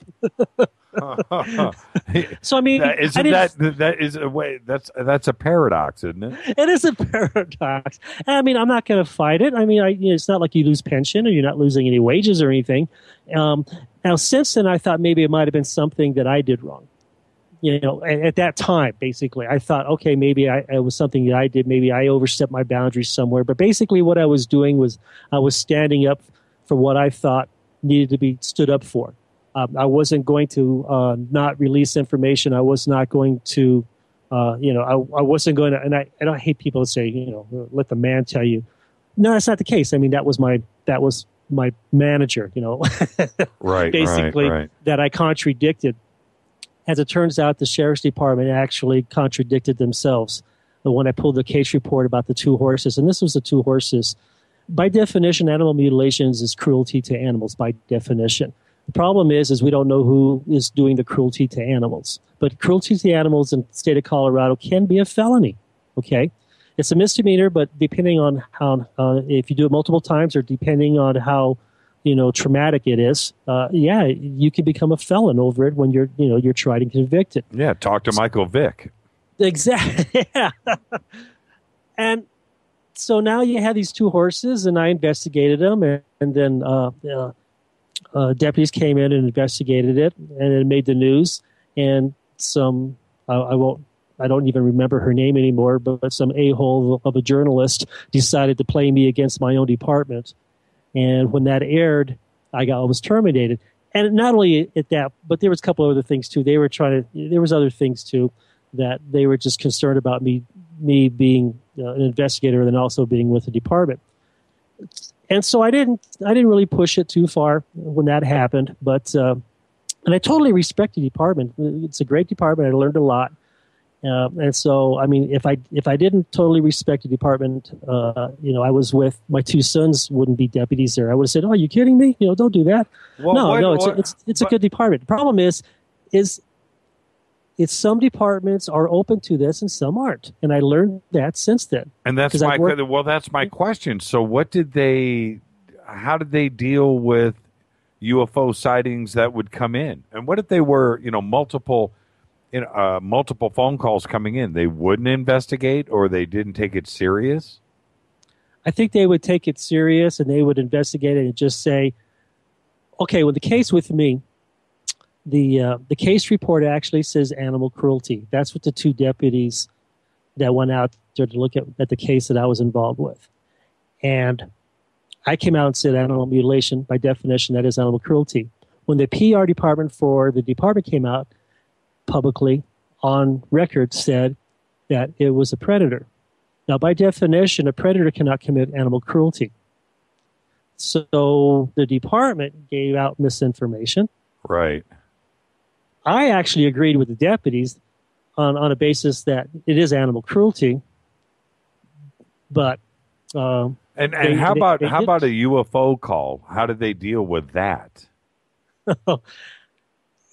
Basically, you would just go out on a call and just basically you go out a call and you would interview the person and you would write a report up and you send a report in, and it would be up to the command staff or the sergeant or whoever that looks at the reports to decide whether or not they want to further an investigation on that. But generally, just a report is taken.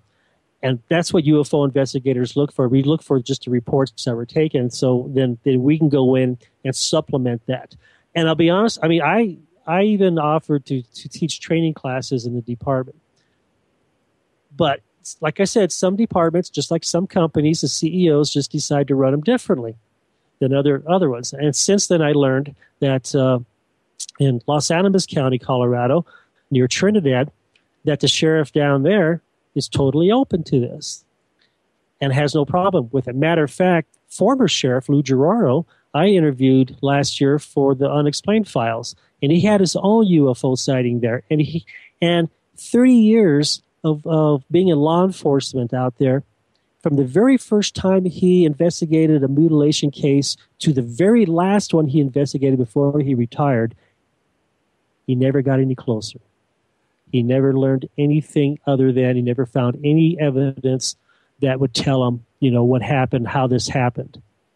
And he came out publicly and said that. So since then, I've worked with law enforcement out of Georgia, out of North Dakota. And then just recently, this year, we had a mutilation case, 2 mutilation cases in Ohio. And I worked with the Department of Agriculture, an agent.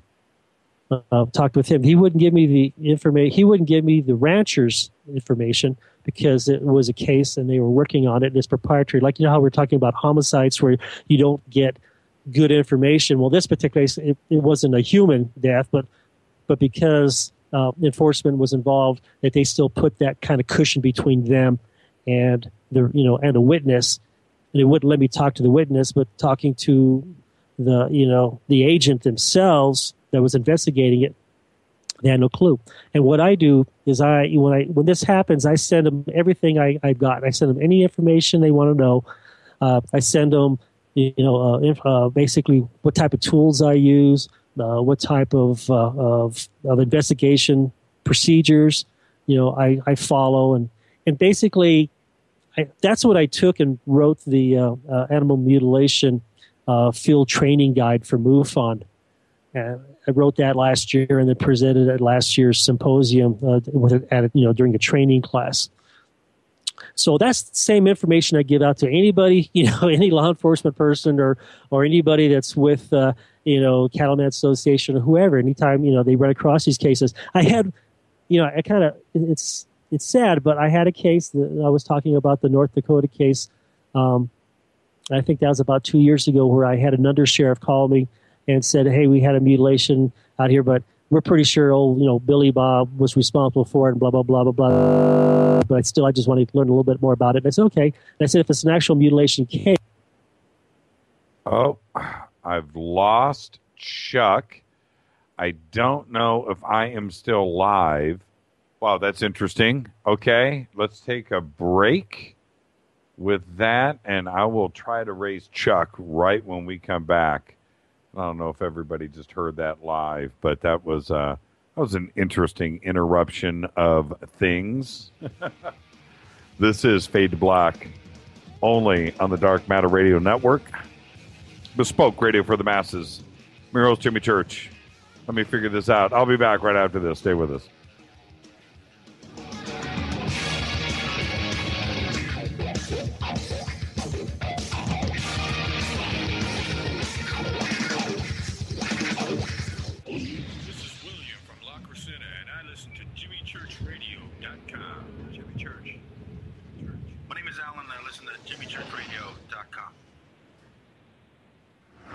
He's always giving it to you straight. JimmyChurchRadio.com. On the Dark Matter Radio Network.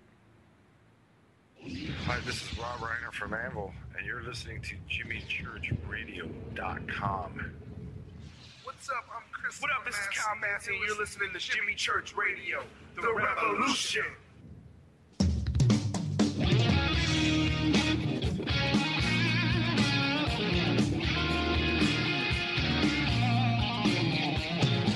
All right, everybody, welcome back. Wow, that was bizarre. Was it one of those strange interception sounds that you had back in July? Yeah, that was, yeah. All right, this is Fade to Black. We are back with Chuck Zukowski. And, okay, Chuck, let's move on to fun stuff. How's that?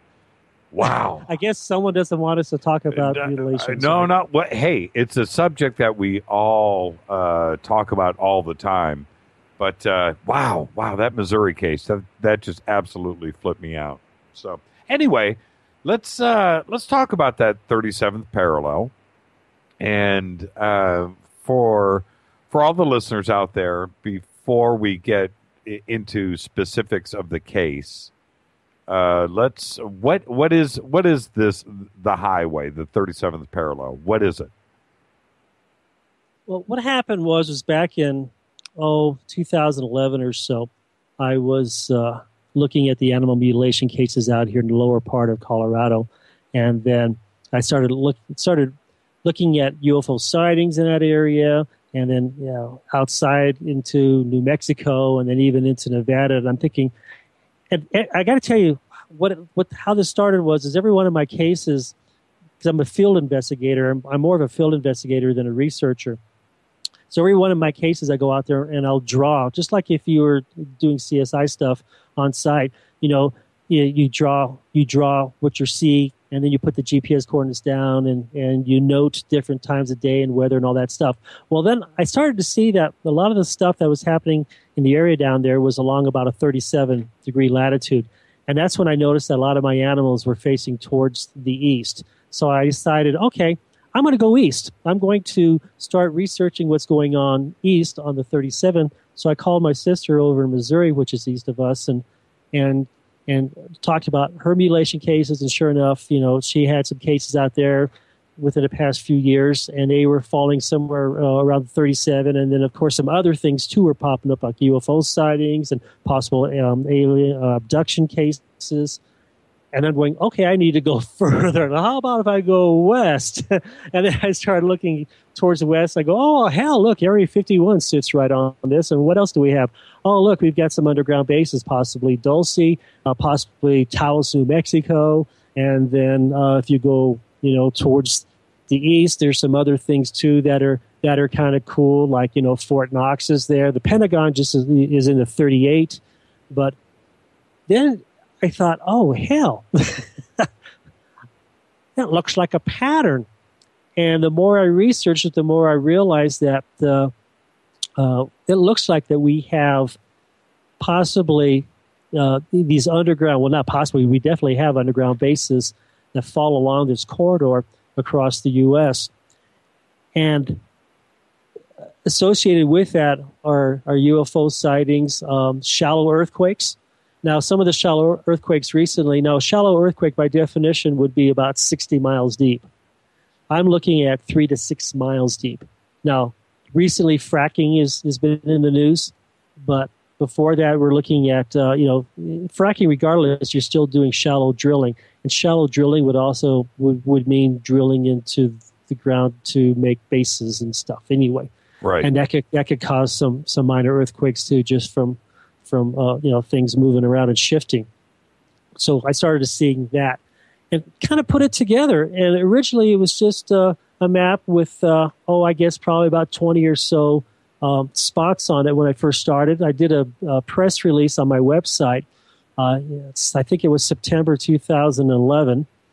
Debbie, I did that after I talked with my sister in Missouri, and she turned me on to why don't you're looking at underground bases, why don't you look at caverns? And then I started realizing, oh, yeah, look, there's some pretty big caverns that fall along this area, too. And a cavern is a perfect place to start a base because it's Mother Nature already corded out for you. In some cases, Mother Nature put running water in there for you. And then you have cavern veins that connect to other caverns. And so now you have easy access, and all you got to do is just hollow that out more for whatever reasons. And anyway, so then after I did that, I go, okay, I'm going to release,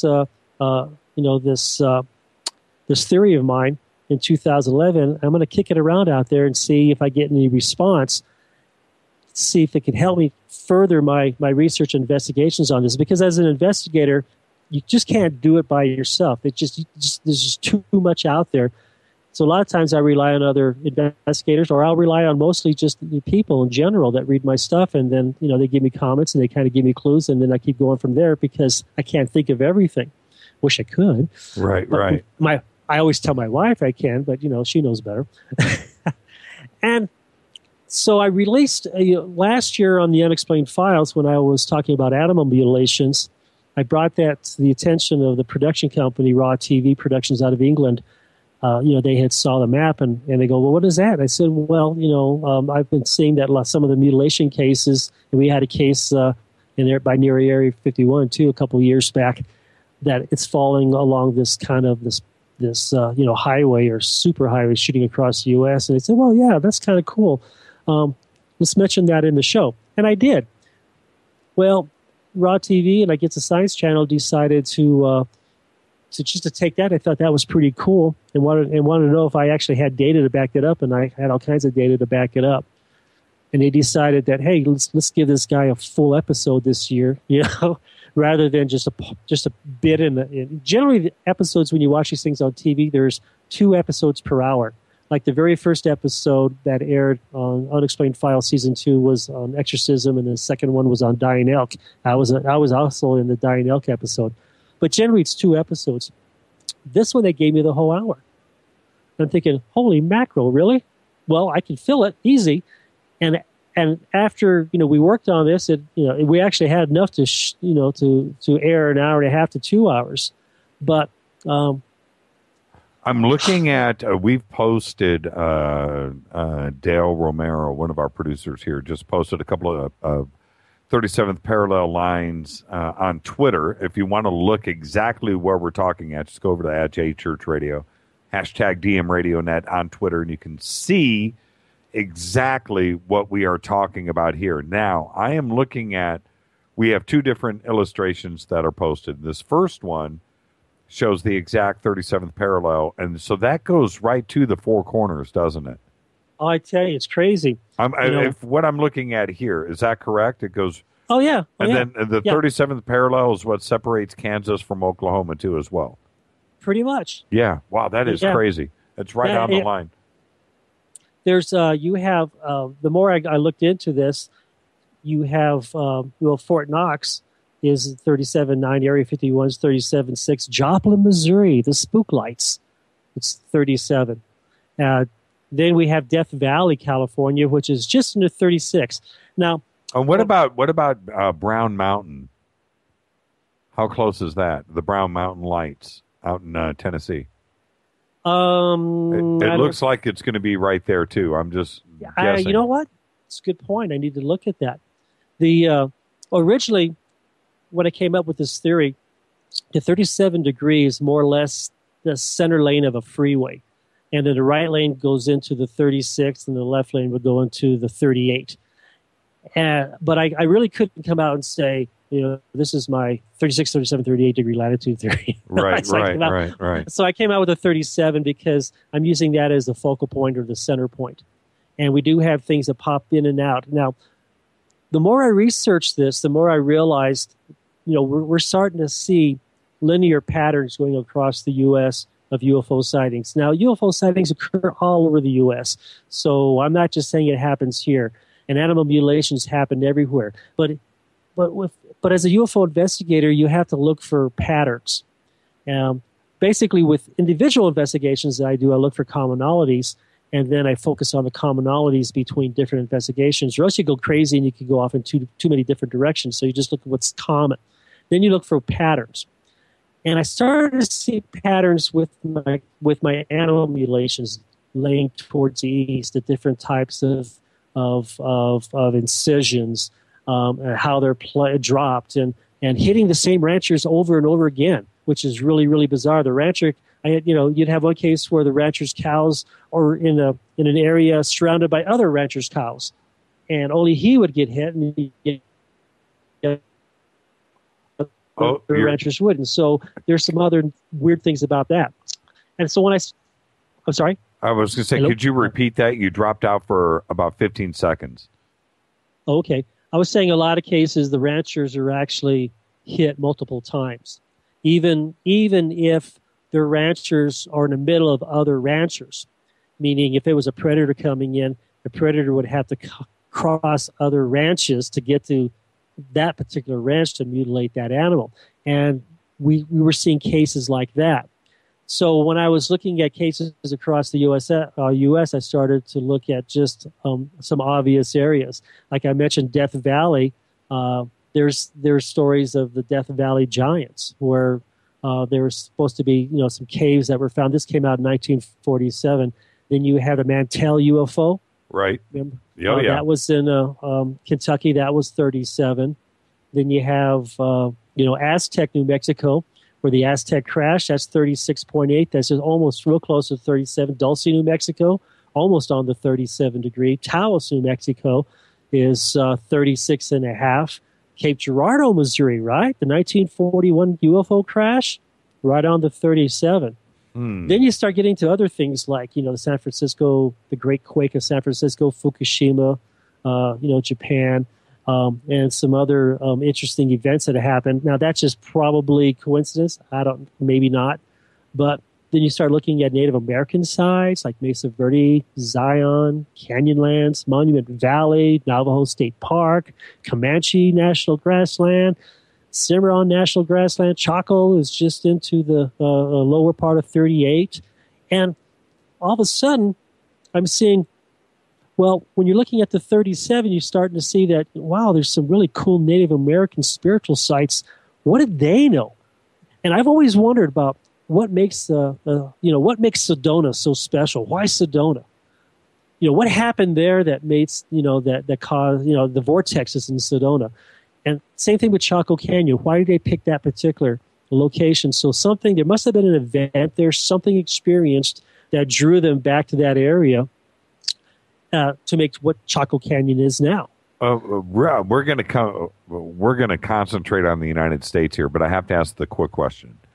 Going out over, because I'm looking at the 37th parallel, through Africa and the Middle East, and then going into, it looks like, does it eventually go through Japan? It does. Yeah, I see that. Oh, yeah, okay. Yeah. So, but back up, anything significant in the Middle East? I really didn't see anything significant in the Middle East other than what I thought was way, way cool was Athens, Greece, which is the home of Plato. Wait, the 37th parallel goes through Athens. Athens. Oh, that's interesting. That's real interesting. Okay. And then when I started looking at there's two different separate expeditions of looking for Atlantis. And both of those locations, they're not close to each other. One's in the water by an island and one's actually near a continent. But they're both within, just outside, one's within and just outside the 37 degree. And I kind of joke because it's almost as if you start at Athens and you go west, that's where both of these other locations where these people claim that Atlantis is. But it's still around the 37. Now, I call it the 37 corridor because it kind of bounces in a little bit into the 38 and down to the 36. So for your listeners out there, I know they're not exactly on the 37, but like I said, Interstate 5 or 405 in California, it has a center divider. So let's just kind of pretend it's a center divider for that. Sure. And so it's San Francisco on our west side. And then what city on the East Coast is the 37th going through? I'm looking. It's hard to tell on this map that I'm looking at. Yeah, it's just south of Richmond, Virginia. Yeah, Virginia. Yeah. And the reason why I was looking in Virginia was, and this is what actually got me really looking at the 37 degree parallel or this map back in 2011, because I was already looking at what was happening around me. And then we had an earthquake here in Colorado, right there on the 37. And it was about, 3.5 or so, but it was about 4 miles deep. And then about 6 or 7 hours later, it was Virginia had one, and it was 3 or 4 miles deep. And I'm thinking, that doesn't make sense. Just within a few hours after Colorado, unless there was, and I started looking at earthquake faults to see if there was a fault that went from where we were to the East Coast, and it's not like the San Andreas fault, that you guys have in California. And I couldn't see any connections. And that's when I started looking at, oh, look, there's been UFO sightings here. Oh, look, there's Fort Knox here. Oh, look, Pentagon's just up a little higher. We definitely know the Pentagon is and Fort Knox, they're underground. And, oh, look, Area 51, we definitely know that's underground. And I started looking at going, uh-oh, there's something going on here. Now, when I was looking at other sightings across the U.S., I was seeing linear patterns also. Of way above when you're looking into the Dakotas, and even down when you're looking down towards Texas and Corpus Christi, and but I started to see more of a concentration along the 37, along with these possible underground bases, and that's why I think, well, we have highways that go across the United States. We have Interstate 70, we have 66. It's not traveled too much anymore. It's a cool highway though.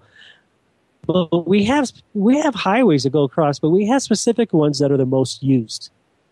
And I'm thinking the 37 it appears to be the most used. Maybe it has the most McDonald's or something. I don't know. The most truck stops. Maybe it has the most truck stops for who's ever doing this. But the theory is that we have underground bases along this highway, along this corridor across the U.S. And we have U.S. underground bases, and we may have non-U.S. underground bases, or I should say non-human underground bases. And maybe those underground bases are utilizing caverns in the area. And what they're doing is they're coming in and out of these. They're kind of using it as a freeway. They're using the exits as off-ramps and on-ramps. And so they take an off-ramp and they do something. They get back on the freeway and they go to their destination and they're done. So I think they have like these on-ramps and off-ramps on this paranormal highway. But either way, I think there's there's actually bases there. We definitely know about Dulce and other. Yeah, I'm looking at the map now. Yeah, Brown Mountain, Tennessee, is right just south of the 37th parallel. So that's your next investigation. You need to peep that one out. I'm looking at it here. That's kind of flippy. You have to go check it out. So, all right. I appreciate it. Yeah. Okay, I have messed up my computer screen. Okay, all right. Fear not, Tweet Deck. I am still here. Okay, I'm back. Yeah, the Brown Mountain, Tennessee, is right just south of the 37th. Nice. Now, okay, so let's. How many Air Force bases?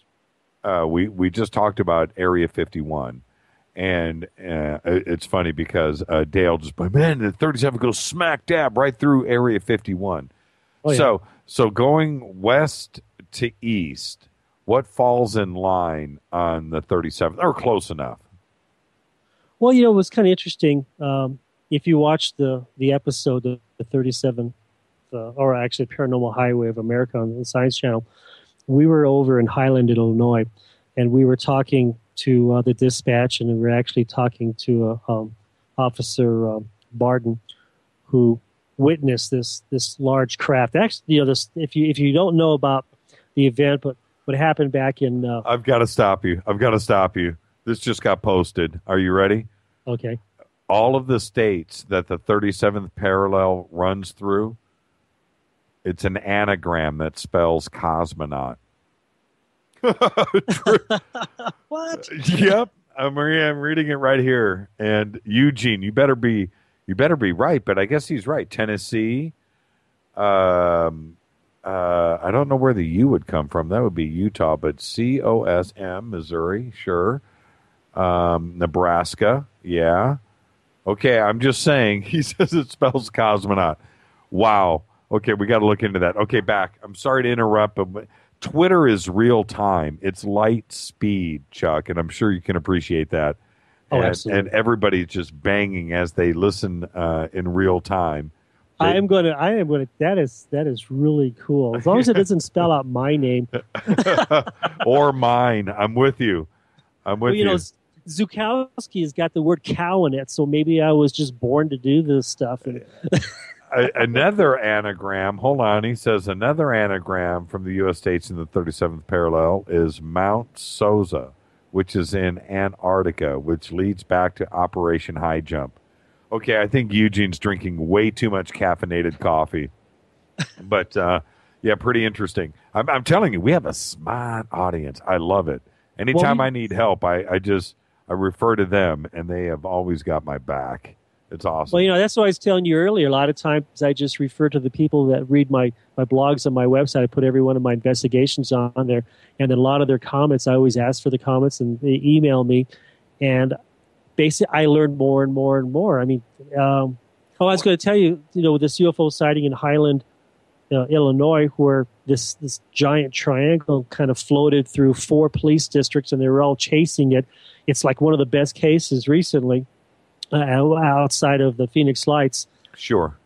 Right next door, Scott Air Force Base. Yeah, Scott Air Force. Yeah. Who did I have? Oh, I had David Marler on. And one of the fascinating things, and his book is amazing, his new book, Black Triangles, but one of the things that we found out nearly in real time on this show when we had him on talking about that case was, I believe it was 1967. There was another sighting in that area that the drawings that they had done in 1967 versus the drawings that the police officers and everybody else did and with the modern case. What year was that? 1990? No, it doesn't matter. 2000 was the 2000. Yeah, the Highland case, 2000. The drawings were nearly identical, although it was 25 years apart. And you go and look, 35 actually years apart, and it was fascinating for me to see the drawings side by side. We posted them up on the website, but right there is Scott Air Force Base. You're absolutely right. And so that's on the 37th too? Yeah. I did not know. And then you have, Whiteman Air Force Base, or Whiteman Base is 200 or so miles away. But the thing is those two particular bases, if something that large was flying over Highland, Illinois, and dispatch did call Scott Air Force Base and said, hey, what is this? And they said, we don't have anything on radar. What do? You know, when you're law enforcement, basically what they saw was the standard black triangle that people said they saw, you know, over by Mesa, Arizona. If you talk about the Phoenix Lights, and we've had sightings out here in Colorado. It's really weird how things happen.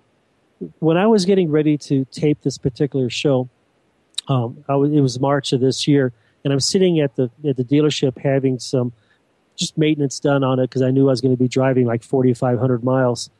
And at the time, my truck said UFONut.com on the back, and it had, you know, a UFO, a paranormal field investigator.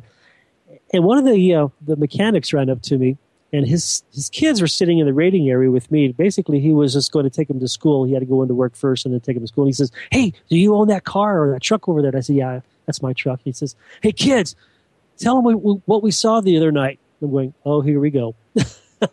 And they witnessed a black, and this is so sad, they witnessed a black triangle fly over Colorado Springs, damn near about a mile away from my house.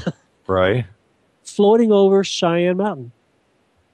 What do you when with all of the reports that are coming out now of these new slow-moving blimps, triangle-shaped craft that we obviously have into development, do you think it's the same thing?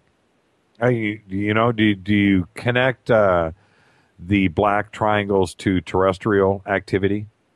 You have to in a lot of cases. The case that what flew over here, Colorado Springs, earlier this year, it was right in line with the traffic that comes into the airport, our Colorado Springs Airport, which is a pretty large airport, and Peterson Air Force Base is there too. So it was right in line with a lot of the air traffic, which would make me think that they would have had to divert the air traffic just for safety reasons if something was flying through there. And that this is actually the second time that's happened. When I was a cop, I interviewed a couple of city cops that had seen a triangle while they were out there working their dogs, law enforcement dogs, basically just still inside Colorado Springs, but away from the city in a rural area. Right. The dogs, while they're working them, they're outside. The dog just kind of stopped and looked up, and there was this giant triangle, and it floated. It was probably still about maybe a half a mile away from them when it stopped, and they just kind of watched it, and it just stopped in midair, pivoted, and just shot right off. And that's where you have, blimps don't do that. Yeah, that's the point. I mean, that's the obvious point. And the other thing for me, and I have seen one myself, but and Art has his famous Art Bell has his famous triangle sighting that he had out near Area 51. But if it's a blimp, you're going to hear motors. You're going to have fan noise. It's not going to be silent. That's the first issue I have with it. And the second issue that I have with it is you're not going to go. I mean, a blimp doesn't 50 miles an hour. What rocket speed for a blimp is what, 75? I'm guessing. I could be completely wrong. Maybe it could get up to 100 miles an hour, but that sounds frightening for a blimp or something inflated. So they can't be both.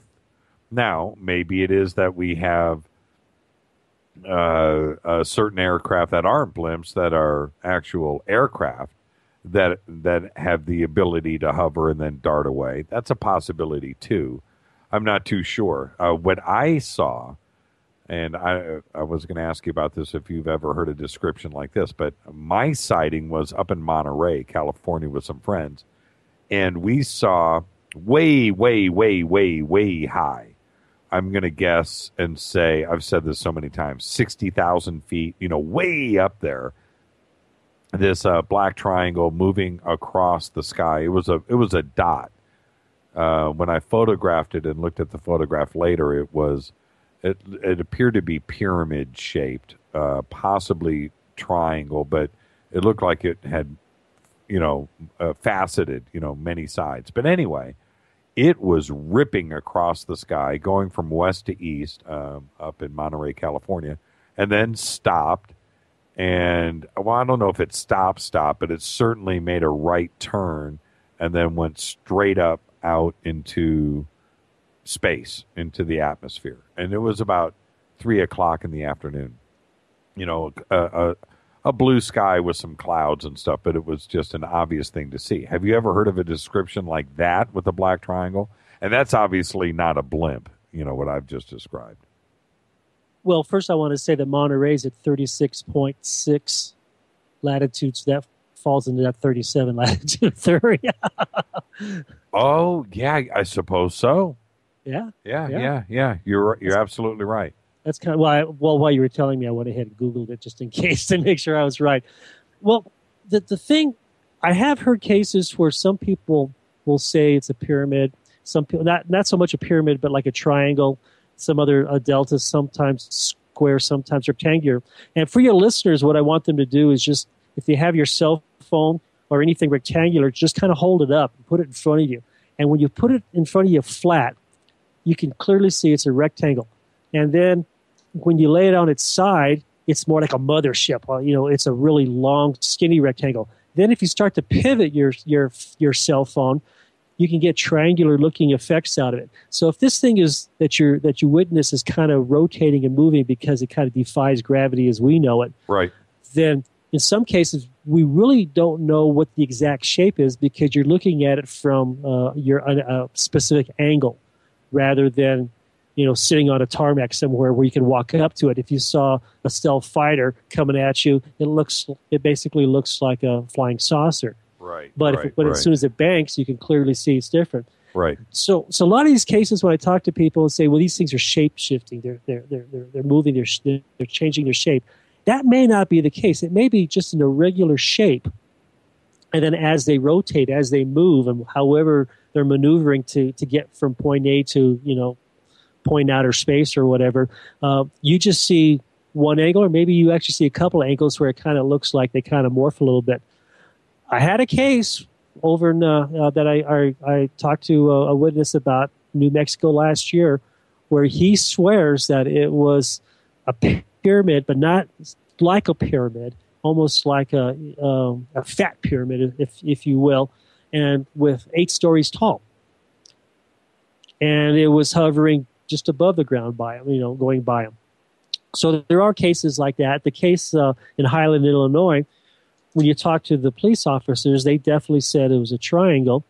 When you talk, and I interviewed the actual person who informed the police department. They didn't make it on the show though. But when I talked to him, he said it looked like a house. Yeah, are you talking about? I can't think of his name right now, but he was at 4 a.m. in the morning. Yeah, and he did describe 2 rows of windows, right? Like it was a 2-story tall house. Yeah, that was an interesting way to describe something. And the thing for me, and I'm sure as an investigator you see the same thing or you hear the same thing, which is when you have a description of something like that, when we have gone through decades of saucers different saucers, different, it had a dome on the top, it had a dome on the bottom, it had a ring of lights around it. And that's what's in the movies. That's what you see in cartoons. You're bombed with that. And then suddenly these descriptions just start with this, this black triangle, also in Belgium. We can't discount that. But these descriptions to me, when how do I want to say it? They don't seem influenced by imagination. No, they really don't. I mean, what people see, the best they can describe it is something that they're already familiar with, something they already know. Right. And the case, and I apologize, I can't remember his name. Oh, anyway, it's going to bug me now. But when he saw what he described as a house, what I think he saw was the back end of it. And he said it was going by him. Now, this thing is delta, but he saw, delta shaped. But he saw the back end, which means it was going sideways. If you think at a delta shape, should be going towards the tip. Well, also yes, and based on the other eyewitness testimony and their descriptions, it was always the back of the craft that had the what I want to say windows. The lights were on the back of the craft. Right, and we think that he was that close originally, because he said it was just almost over the trees, and he said it's just huge. And he says like a 2-story house, and I was just watching this thing, and if you talk to the other eyewitnesses who saw it, and they saw the back end, and then some of the law enforcement officers, I should say, law enforcement, because some were deputies and some were city cops, when they actually saw it turn, move, then they could see a delta formation or a delta pattern, more like you said, like the standard Belgium type of triangle. Right. But it's just like I said, it just happens to be it's all line of sight from your point of view and what you saw. So what's cool about this, and I kind of mentioned it earlier, when you talk to multiple witnesses about one particular sighting, you're only going to get bits and pieces from what they saw from their angle of attack, pretty much. Sure. But when you start putting it all together, then you go, oh, this is cool. This is like what they saw. But if you take it from just one witness, you might miss a lot. Were you able to see the original photographs that the one officer took when he jumped out of his car? Yeah, we had the photograph there. He showed it to me. Well, what did you see? Because on TV, it never looks quite right. What did you see in the picture? If you look really close, you can see the back end. You can see like a rectangle, and you can see the lights in the back end. And then if you look really, really close, you can see a shaded area that kind of goes towards the top, like something pointing. Like definitely like a triangle shape. And that's about the best, and they took one of their images and kind of blew it up. The problem is when now cameras are different now, but, well, maybe not, but back then, you would have an Instamatic in the back of your patrol car, and you would only use it for like traffic accidents. Right. And other cases like that. And so that's basically what he was using. And the optics aren't really that great to shoot something. And for all your listeners out there too, if you see something up in the sky, you might as well just turn the flash off, because you're not going to light that thing up when it's a mile away. Flashes are just to light something up nearby, and sometimes a flash will wash out your picture. Sometimes you get a better picture if you turn the flash off, if it's off at a distance, right? If it's landscape way off at a distance, you get a better picture out of it. Right. And in his case, that's what he basically used. He just used whatever camera he had in the trunk. Nowadays, we have all your cops and your deputies, and they'll have cell phones that they may use in particular cases, but a lot of times they'll just use a digital camera. The problem with a digital camera is sometimes the optics, or especially cell phones, are just too small. You just don't bring a lot of light in, so you really don't get some good pictures. Sometimes every one of my investigations, I'll shoot with a digital camera, and I still shoot with a 35 millimeter, because if you think about what a digital camera is, it's basically a false image. Really, you're taking an image and you're converting it through. It's a facsimile. It's a facsimile. It's a facsimile. It's like beaming up an image, like Star Trek. You beam a person up, you're just beaming an image. to your camera. Where 35 millimeter, it's chemical paper that basically it's just light absorbed. So a lot of times you might get some better pictures using 35 millimeter film. Unfortunately, it's hard to find. In that particular case, that's probably what they were using back in 2000. Unfortunately, it just couldn't capture what they were seeing due just to the optics of the camera.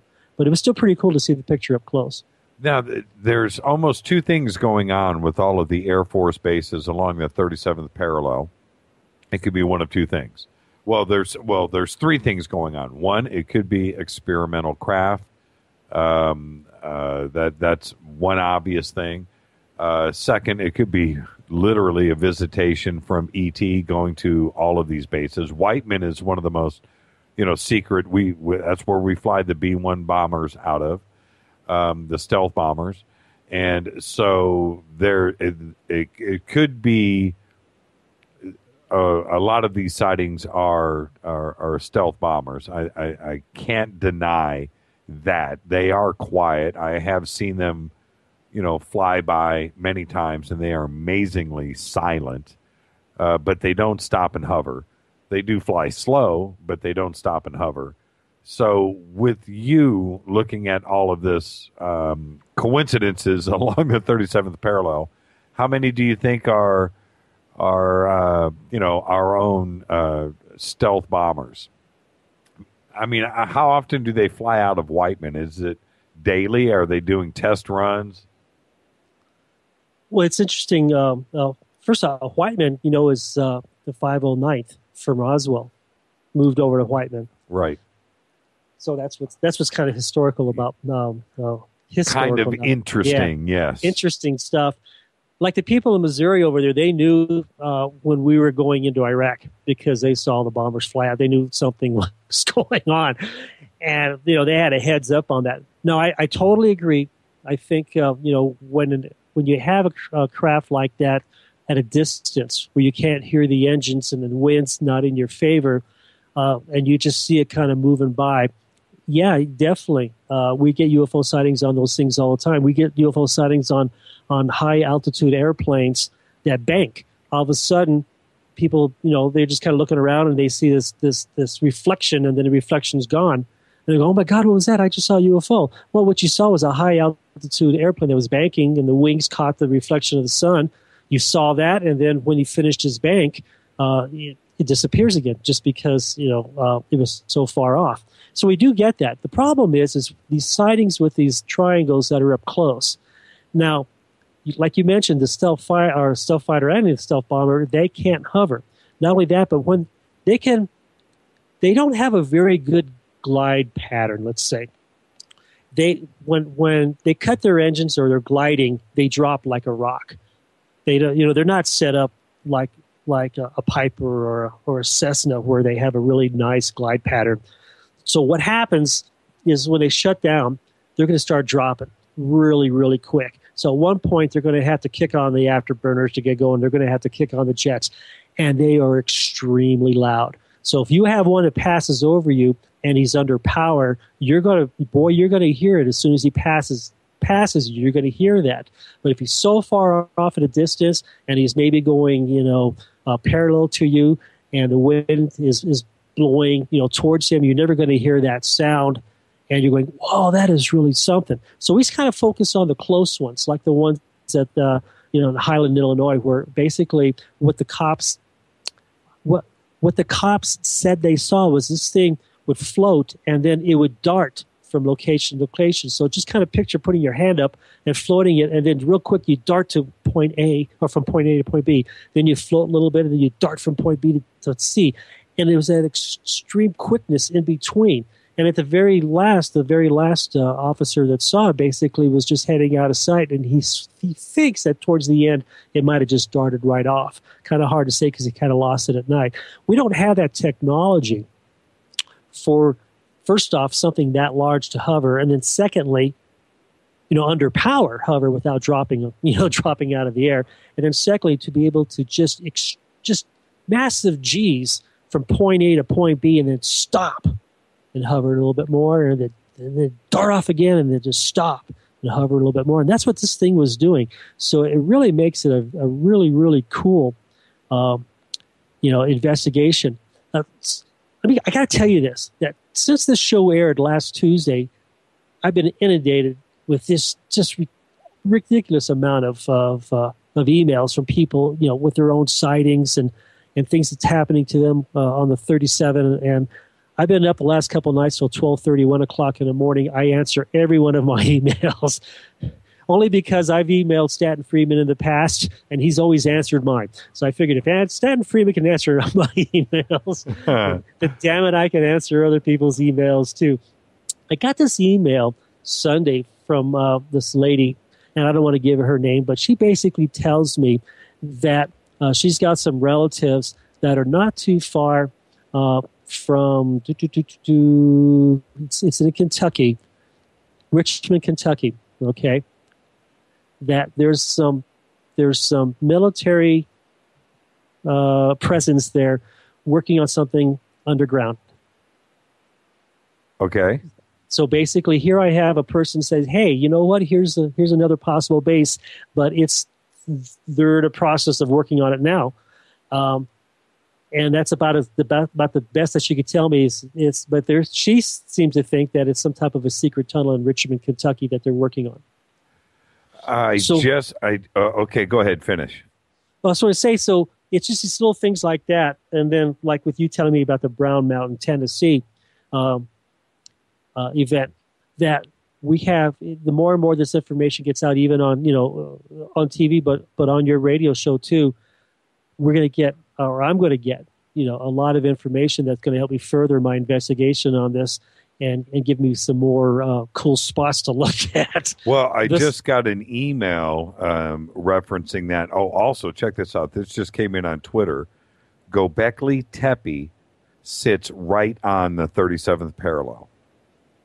And if you're not familiar with Gobekli Tepe is the game changer that most of us lost civilization types.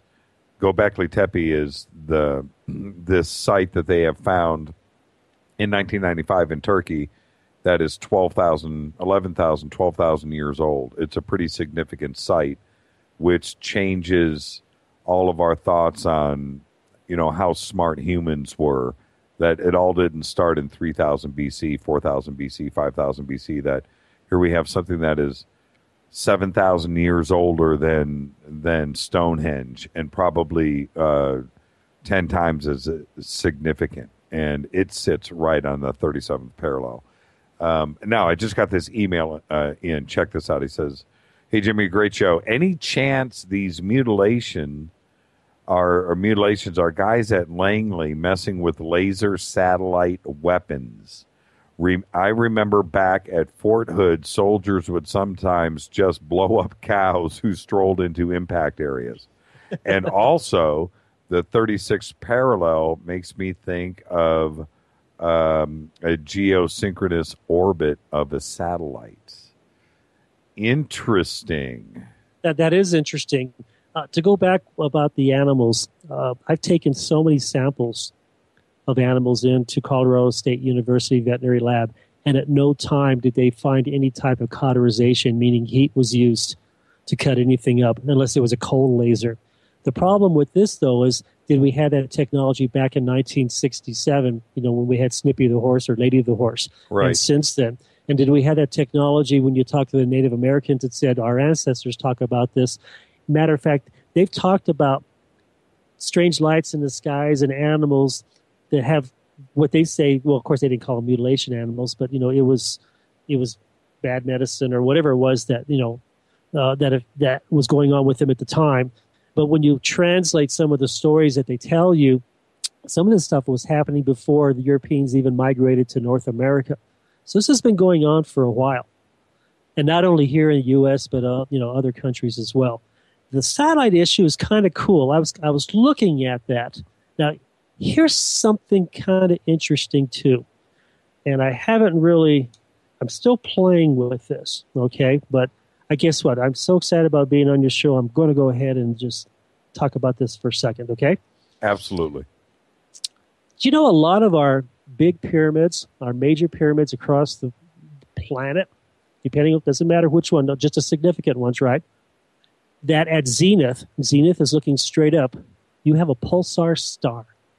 And a pulsar star is a radio star that emits radio waves. Chaco Canyon's got one too. Some very significant areas on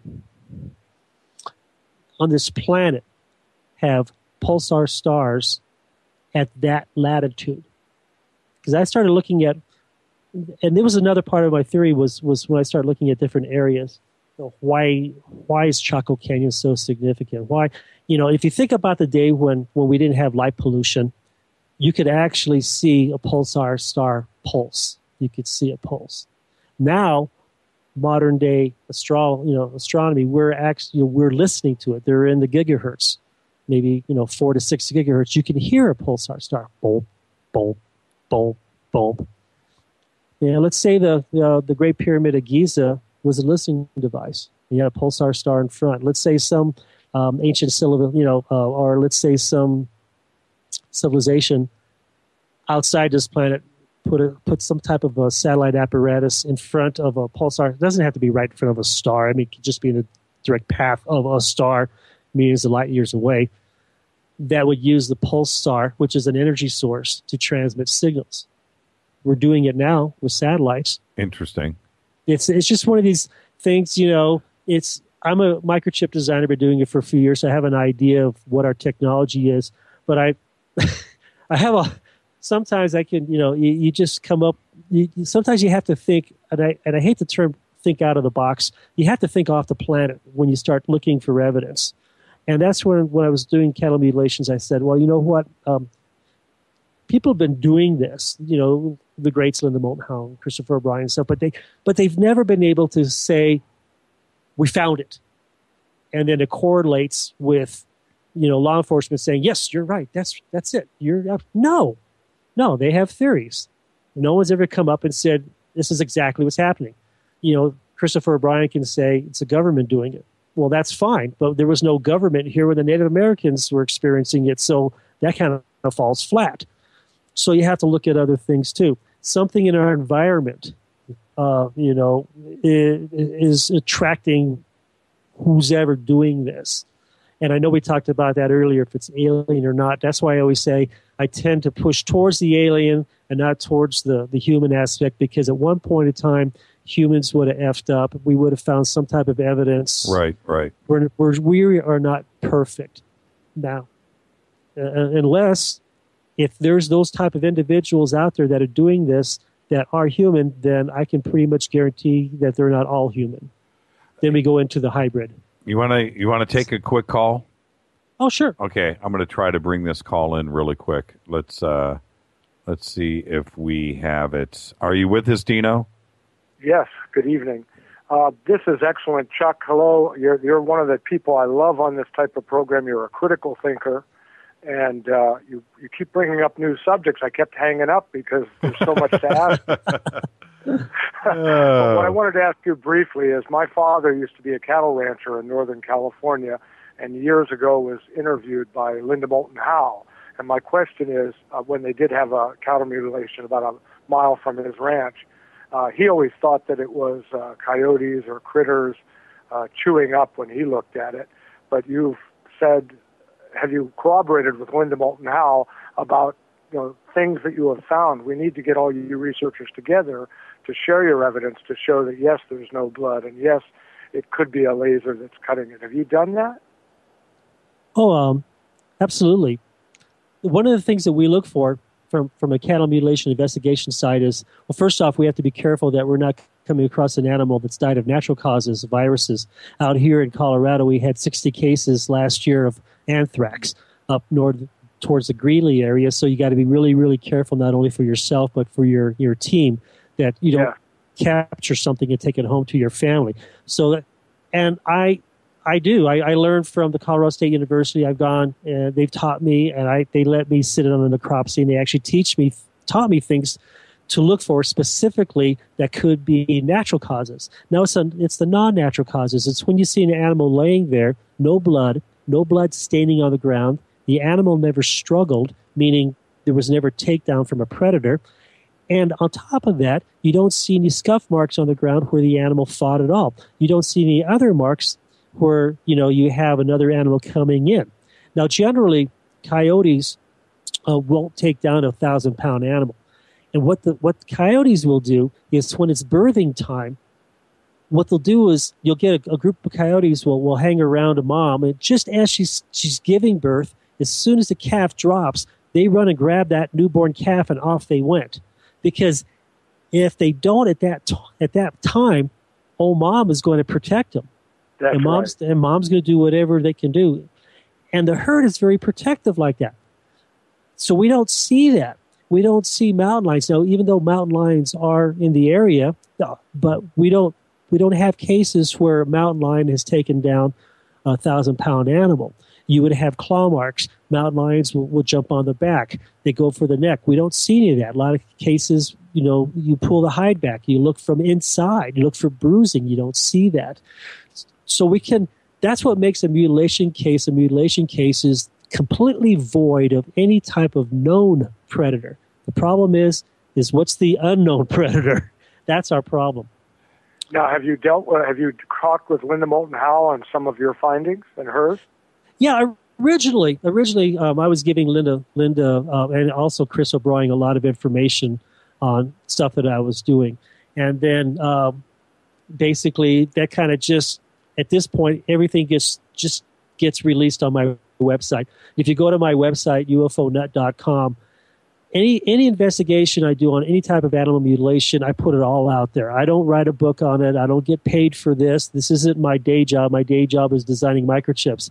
Although this has become a day job, it's just not a paying day job. Yeah. So I put everything out, and I put all that information out. And other investigators don't like that because their investigations are, they're profiting from. I'm not saying Linda or Chris, but I'm just saying other people too, other than them they're doing stuff like that. That's become their means of paying the bills. But I put everything out there. There's nothing wrong with it, but we got to get the facts out. We got to get the truth out. That's what a lot of listeners to this program, like myself and Jimmy, are committed to. Because we're still trying to live in an America that puts truth out. And we still want to know what is being hidden from us. And you're one of the guys, I think, that's helping put the pieces of the puzzle together.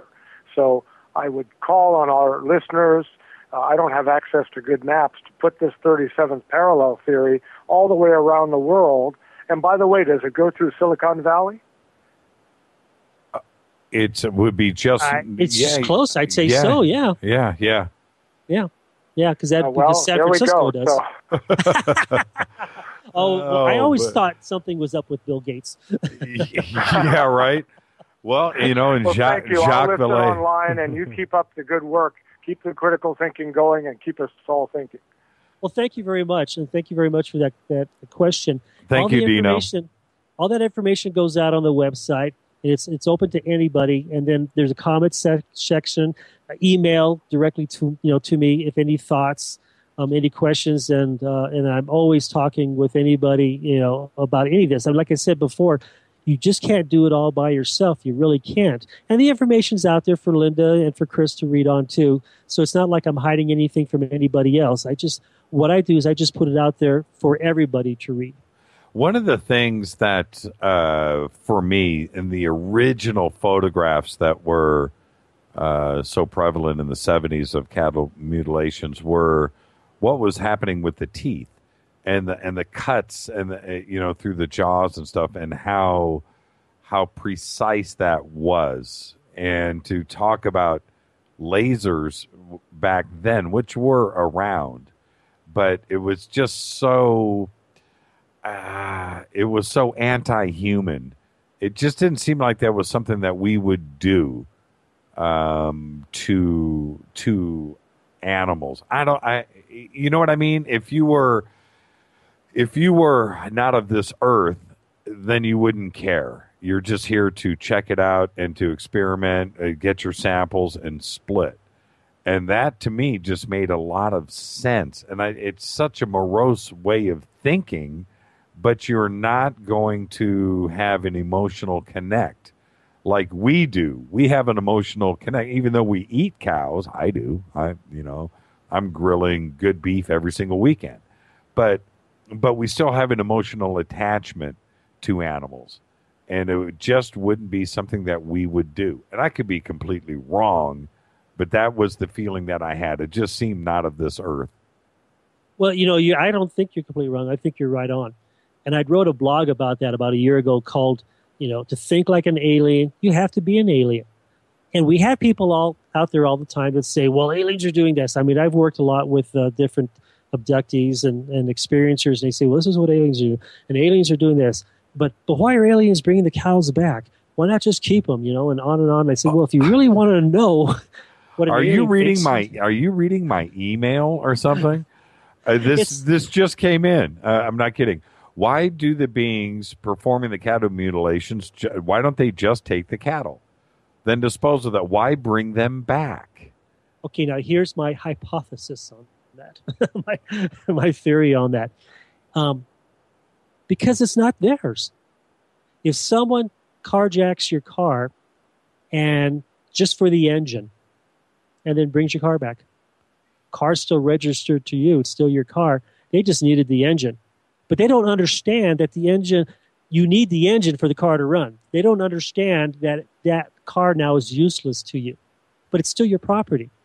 So if it is aliens, then aliens wouldn't understand, from a human aspect of what's entailed and what's yours and what's not and possession. They may not understand that. All they know is, hey, I took that from that person or from this area. I'm going to take what I want, and I'm just going to put it back. Wow, I'm looking here. Dale just published on Twitter. Yeah, it goes, the 37th parallel goes smack dab through Gobekli Tepe. Wow. That is unbelievable. Wow. That is trippy. That's trippy. That's messing with my head. Everybody Well, thanks for that. Yeah, well, everybody listening to this show right now is going, man, Church has lost his mind. Right now, Church is tripping, and I am. That is unbelievable. To go through Area 51 and Gobekli Tepe on opposite sides of the planet, what are the odds? Athens. What are the odds? Somebody just posted, Jimmy, the Brown Mountain Lights are in North Carolina. Yes, but Tennessee, North Carolina touch. So it's same area, I should say. I have a smart audience here, and this is the thing, Chuck. I can't say anything without getting just chopped. They will just double check, triple check, but it's all done it's all done for fun. But that is just amazing to me. Now, before and thank you for hanging on. And it's funny, I haven't done any commercial breaks or any station IDs. This is KJCR, Fade to Black, only on the Dark Matter Radio Network. We're talking to Chuck Zukowski, the UFO Nut. And Chuck, a couple of things. Have you ever had a sighting yourself? Yeah, I think what happened when I was very young, I had a sighting. I think my sister might have, had a sighting. That's why out of 6 kids in my family, 2 of us are UFO investigators. But, it happened so long ago, you kind of question that. And talking to witnesses that saw something when they were kids, they question, did I really see that or not? But it wasn't really until 10 years into being an investigator that I witnessed a sighting on my own. Well, hold the second story. I want to hear the kid story. What did you see when you were a kid? Well, I lived in a small town called Safford, Arizona, and it didn't make it to the map until the Watergate case. I think John Ehrlichman stayed at the Safford Penitentiary. Safford's about 90 miles away from the Mexican border in the lower part of Arizona. And I remember I've always had a fascination with the sky and with space. And at night, I used to look out my window at night, and I could see the Graham County Mountains from my bedroom. And one night, I remember seeing a light bounce off the top of the mountain, just bounce, and then shoot away. And I remember somebody remember people were talking about it the next day. I kind of remember that something unusual was seen, and that's about all I have in memory wise. But ever since then, I've always had a fascination with anything that has to do with science fiction and UFOs, and it's always been that way all my life. But when I started doing investigations, as an investigator, you're investigating other people's sightings. So you're talking to them. And it took a while before I was actually in an area where I actually had my own sighting. And it was an area where I saw a craft come up. And it was off in the distance. And I go, holy crap. What's that? So since then, I see that was over in the Kansas-Colorado border. Then I seen strange lights over in San Luis Valley, over by the sand dunes. And then I got video of the Marley Woods lights that I'm sure you know about if you don't know about the Marley Woods. Yes. But I did some investigations down there and did some pretty cool stuff and actually was able to entice one of the lights to come out to see what I was doing. How did you do that? Well, I run experiments. What I do, and I kind of not only do I deal with UFOs and cattle mutilations, I kind of mess with Bigfoot and ghosts and other things too. And I don't mean to do all that. Just that I think when you have all the right materials and all the gear, and someone says, "Hey, can you use that on this?" Okay, and all of a sudden you're doing all this other stuff. But what I did was I used television degaussers. If you know what a television degausser is, absolutely. Right? So what's a television degaussor? It's an electromagnet, right? Very, very powerful electromagnet. And if you use a degausser, television degausser, you better not have anything around you that you want to keep. Exactly. It will blow everything out. Hey, let's grab another call. We're at the end of the show. Let's see who's calling really quick. You don't mind, do you? Oh, no. Hey, let's go. Hi, you're live with Chuck Zukowski on Fade to Black with Jimmy Church. Who's calling? Hey, this is Jeremy.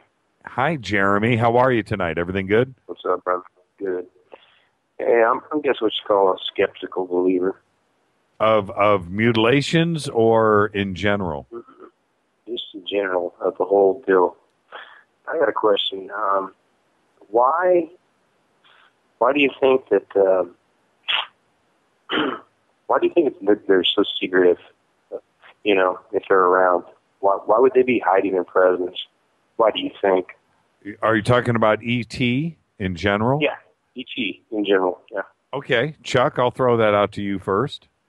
Well, I mean, it could go back to the 40s where there was a treaty supposedly between them and us, and they were allowed to do certain things under certain circumstances. But I think that it happens a lot more than it's more it usually happens more than what people think. A lot of times these sightings are during the daytime. A lot of the times they're right in a town like New York, and a lot of times they're at night. I think people just need to look around and you'll see something unusual. It's kind of hard to say. Like I said, you almost have to think like an alien, or be an alien to think like why they're doing it. I'm sure they have their reasons why they don't want to be seen all the time, especially if they have a particular area that they're zipping in and out of somewhere along the 37th parallel. And I'm sure there's some stealth. Yeah, on 37th parallel too, real quick. So I might ask you. Okay. I don't know if y'all remember back during the Gulf War #1, they had a no-fly zone on the 37th parallel. That is right. Y'all remember that? Yes, I do. Now, why is that? Doesn't that seem odd? Yeah, it does seem odd. And I was looking across. We just published so many different maps on Twitter of the 37th parallel, and look across the United States. Too. Well, look at the way we divided up the United States. Look at that right there. It's all right on the 37th parallel. Yeah, there was a no-fly zone on 37th parallel during the Iraq War. Yeah, that's where they could not fly below the 37th parallel. Yeah, you want to hear something else kind of scary? That's odd too, isn't it? Yeah, go ahead, Chuck. The medical industry uses the 37-degree parallel that all the states above the 37-degree parallel, people have a tendency to be vitamin D deficient compared to below. Aha. Wow. That is weird. That is very strange. Hey, guys, I'm going to let you go. Jimmy, I love your show, brother. You know I love you right back, Jeremy. Thank you, man. All right. All right, man. Later. Talk to you. Hey, thank you, Jeremy. And I wish I could really tell you why, these UFOs, sometimes they're stealth and sometimes they're not. They have their own agenda. They're just not letting us in on their agenda. Right. Well, what I wanted to touch upon, and that's a great question that Jeremy threw out there about why do you think they're hiding? Well, look, this is weird, and this is how my brain works. But just stay with me on this, Chuck. When you go out and you're animal watching of any kind, bird watching, you don't want to freak the birds out. You stay quiet. You stay invisible. You stay at a distance, because otherwise the bird's going to know you're there, and you're going to freak the bird out. It can go with deer. It could go with lions. It can go with whatever you want to look at in nature. You're going to hide. You're going to camouflage yourself to observe what is going on. Wouldn't that be the same thing if they were here watching us? If we knew they were there, we would freak. So it goes back to the Star Trek with the Prime Directive. Right? Yeah, it does. It does. No. You're absolutely right. But do you understand what I'm trying to say here? That's just, we would lose our minds, and they know that. And we would run, we would hide. They couldn't watch us. So therefore, it makes sense. If that's the way, I always look at human nature when we talk about ET, in any context, I always say, well, how do we act? What is it that we are doing? I say it all the time. Chuck, why would they be coming here? Well, stop. Look at us. We're trying to go there, aren't we? Are we not sending out satellites and probes? And if we had a starship right now that could go to another galaxy, what would we'd be using it. We'd be gone. And I'd be on that ship. I'd be the first one to sign up. and that's it. We're looking for planets all the time. Well, think about that. Then they are looking for us right now, and have probably already found us right now. I look at the way that we are acting. So when you ask about why would ET be hiding, well, think about that. How do we act when we are observing? We have to hide. Otherwise what we're looking at is going to move. And that's the way my brain works. I always look at us first. That our human nature, how are we acting? How are we dealing with it? How are we dealing with the technology? How do we treat ourselves? Everything can just, what are we doing? And then, therefore, that is how they should be acting too. I could be way off base here, but I don't think so. No, I think at this point, it could go in any direction. We really don't know. It appears a lot of times that they're very stealth.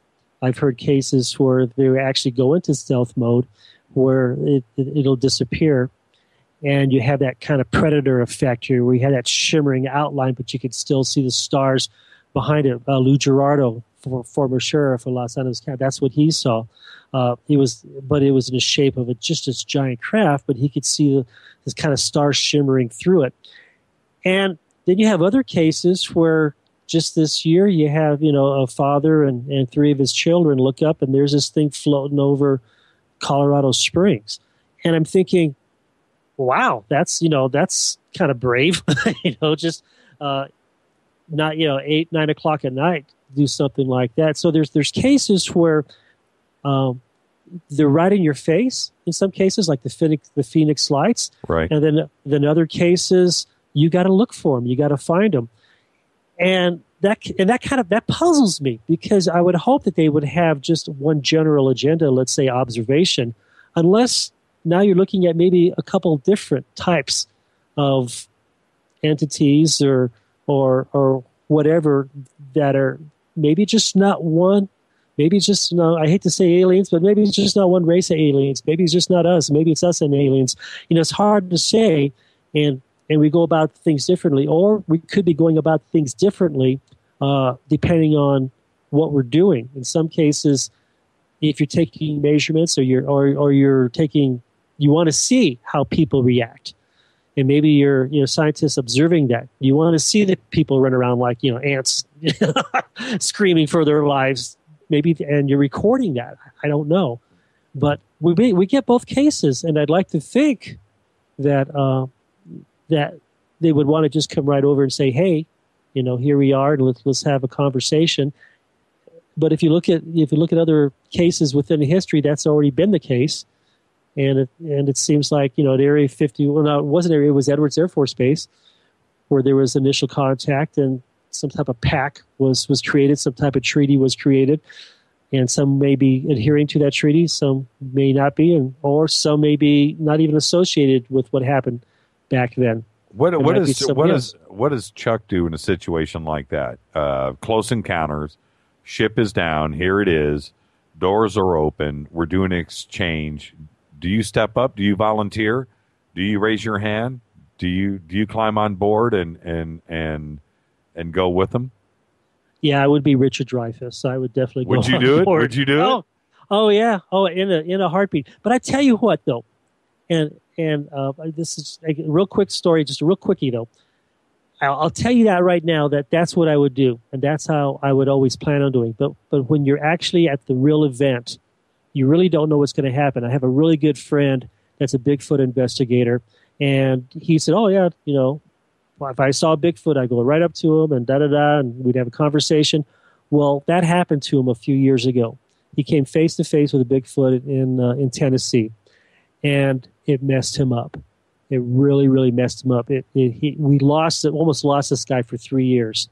Just totally messed them up completely. So that's kind of a fear that investigators would have. What happens when you meet what you're investigating? Of course, you have an idea that this is what I want to do, but you really don't know until it actually occurs. Okay, this tweet just came in, and synchronicity is a bitch. Right now, it's happened like 5 times on this show with you tonight. But right as you said that, this came in 2 minutes ago. I'm reading it in real time. Jimmy, please ask Chuck his best Bigfoot story.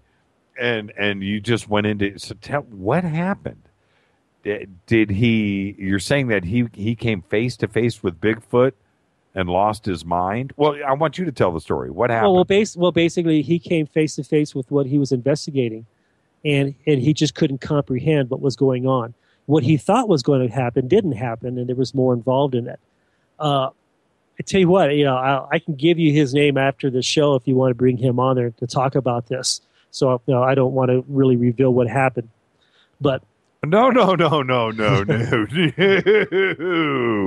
I'm not letting you off that easy. Oh, but let me tell you, I got slow down, Chuck. Slow down. Got a really good story though about a Bigfoot investigation that turned into a UFO sighting, and that happened here about a year ago in Uray, Colorado. The same person that was with me is a Bigfoot investigator in Denver. And we had a psychic with us, and we were about 10,000 feet up. It was about 9:45 at night. And the psychic said this was a particular place where we would meet, or we could interact with the Bigfoot family. That's where we were. Oh, when you say 10,000 feet up, you mean up in the mountains, not up in a plane. Okay. Yeah, so you're 10,000 elevation. Feet. Gotcha. Yeah, out here in Colorado, we say, well, we're at 6,000. Well, my house is at 6,500, so I apologize. Yeah, we're at elevation above 10,000 feet on top of this mesa in Uray, Colorado. And this Bigfoot investigation, we have a day camp. We were there at night till about 10 o'clock or so. And all of a sudden, the psychic started losing it. She started going crazy. She just started losing it, just panicking and just, oh, my God, I thought she was having an epileptic fit. And so I put her in my truck. And at that time, we were seeing flashes of light come. We were so far up. We were above the pine, above the aspens, so we were in the pines. Right. And we could see flashes of light coming from the pine trees. And we were in a clearing, right? And I thought it was just my eyes playing tricks on me. So I have night vision binoculars. And I was looking through my night vision binoculars, and all of a sudden I was seeing they were glaring. They were burning my eyes. I'm going, holy crap, we have light coming through this. There's nothing out here. Right. So I brought my camera out, and I started to shoot. And within 30 seconds, my battery had drained. So I put the second battery, this is a video camera, it drained. And I got about a minute of videotaping with 3 batteries, and I just lost it completely. And I look over at my buddy and go, okay, I think we need to start packing up and getting ready to go. So we started to pack up, and then we heard this horrific sound of this large animal, like an elk, screaming, yelling. It was running. It was running towards us, but it was running from something else, and it was screaming for its life. And it was like, just screaming really loud. And I'm looking at my buddy going, oh, crap. And right in the middle of the scream, it was just dead silence. So something extremely large took another large animal down and just dropped it. And then we had these flashes. So I can't tell you what happened, but it looked like a Bigfoot investigation turned into some type of a UFO event. There might have been, a possible what did mutilation you see case. Did you get to the scene? What was at the scene when you finally arrived? Oh, well, this is where you said, would you go in? Would you go into to the lion's mouth? Right. Well, now this is about 10 o'clock at night, and I have an eyewitness that is just totally panicking, and she's just going to do a cardiac arrest right there. And we were 30 miles away from anything because it took hours to 4x4 to that location. So at that time, what I did was I had to get my witness out of there. So you look at the safety of the people you bring and the safety of your crew. Whatever threat was out there was still out there, and I had to get my witness out. Now, if my witness wasn't there, me and this other guy probably would have. Sure. We were thinking about it. Sure. We were thinking about it. Now, then it's a toss-up. Would I Not be here me. to talk to you now? Well, it's one thing to jump on a flying saucer and cruise out, but it's a whole other thing to approach something that's roaring. No, I'm with you. I think you did the right thing. Yeah, I mean, I had a .40 caliber strapped to my hip. I always do out here in Colorado when we do investigations like this. I have no idea what's mutilating animals. I have no idea what people are seeing running around in the woods at night. And so, you try to do what you can do. But I guarantee you a .40 caliber wasn't big enough. Whatever dropped that animal. And I just didn't want it. It's just like Blazing Saddles. You don't want to piss off Mongol. Right? Yeah, man. I got to thank you for coming on the show. Absolutely amazing conversation tonight. I knew it was going to be that. But what have you got going on right now? You just did the TV show. Are you doing anything else as far as television? Are you doing any speaking? Anything coming up? Yeah, I'm on this great show tonight. Well, yeah, okay. Well, this is easy. But what else are you doing?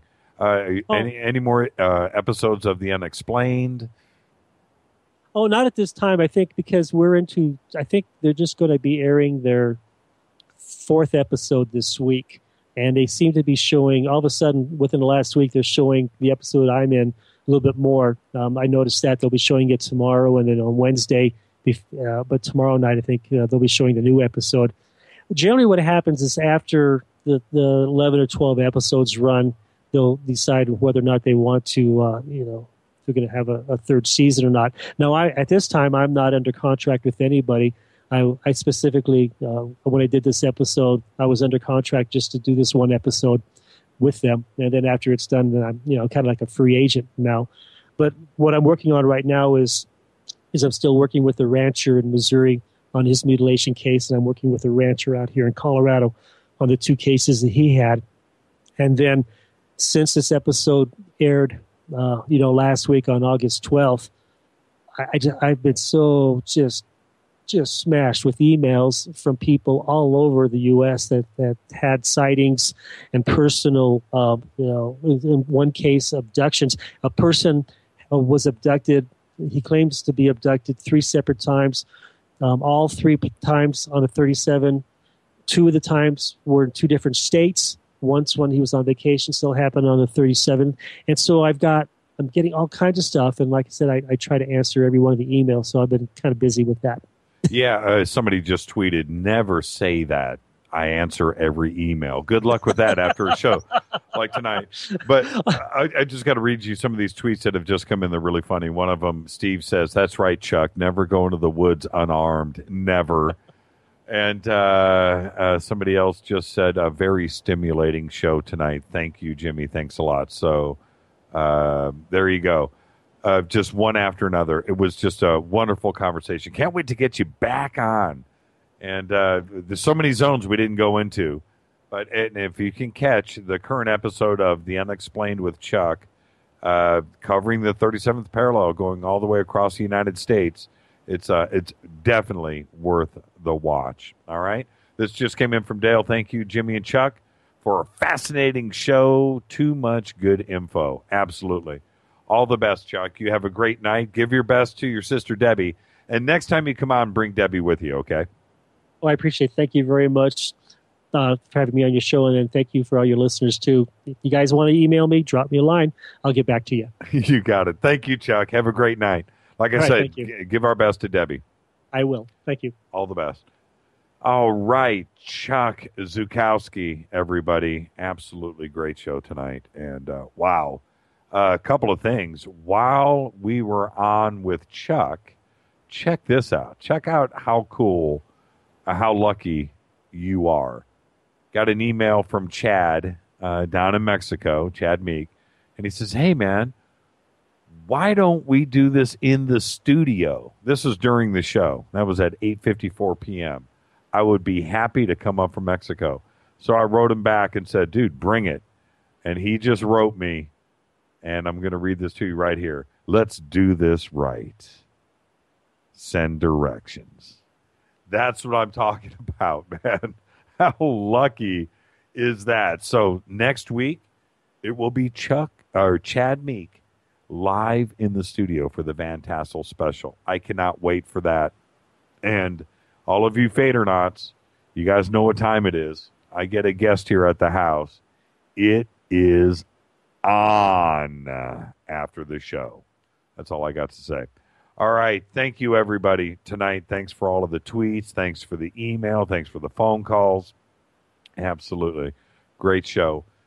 Tomorrow night, live in Studio City, Preston Dennett's, possibly Nick Menza. He's got some flight issues and some travel issues. We're hoping those will get resolved.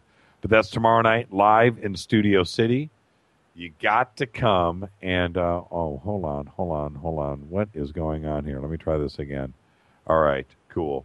Tomorrow night, Studio City, Nick Menza, Preston Dennett. We will be doing a UFO deep underwater base special presentation, also with Nick Menza's video that he shot right there in Studio City. Coming up next is The Unexplained.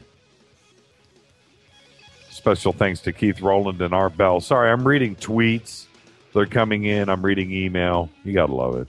Special thanks to Keith Rowland and Art Bell. Fade to Black's executive producer is Rita Kamarian. Shows produced by Hilton J. Palm and Mark D. Kovar. The announcers are Steve Harder and Mark D. Kovar. Music is this guy. On cue every night. Doug Aldrich. Show intro is performed by Space Boy. I now have a framed picture of Space Boy sitting right here in the studio. Thank you, Kit. Fade to Black is produced by KJCR for the Dark Matter Radio Network. I'm your host, Jimmy Church. I am out of here. Be safe. I'm going to go pick up a salad on the way home after that conversation tonight. I'm sure everybody else is going to do the same thing. Hey, Lynn, we need your address. We got to send you something all the way to the land of Oz. I am out of here. Be safe. See ya.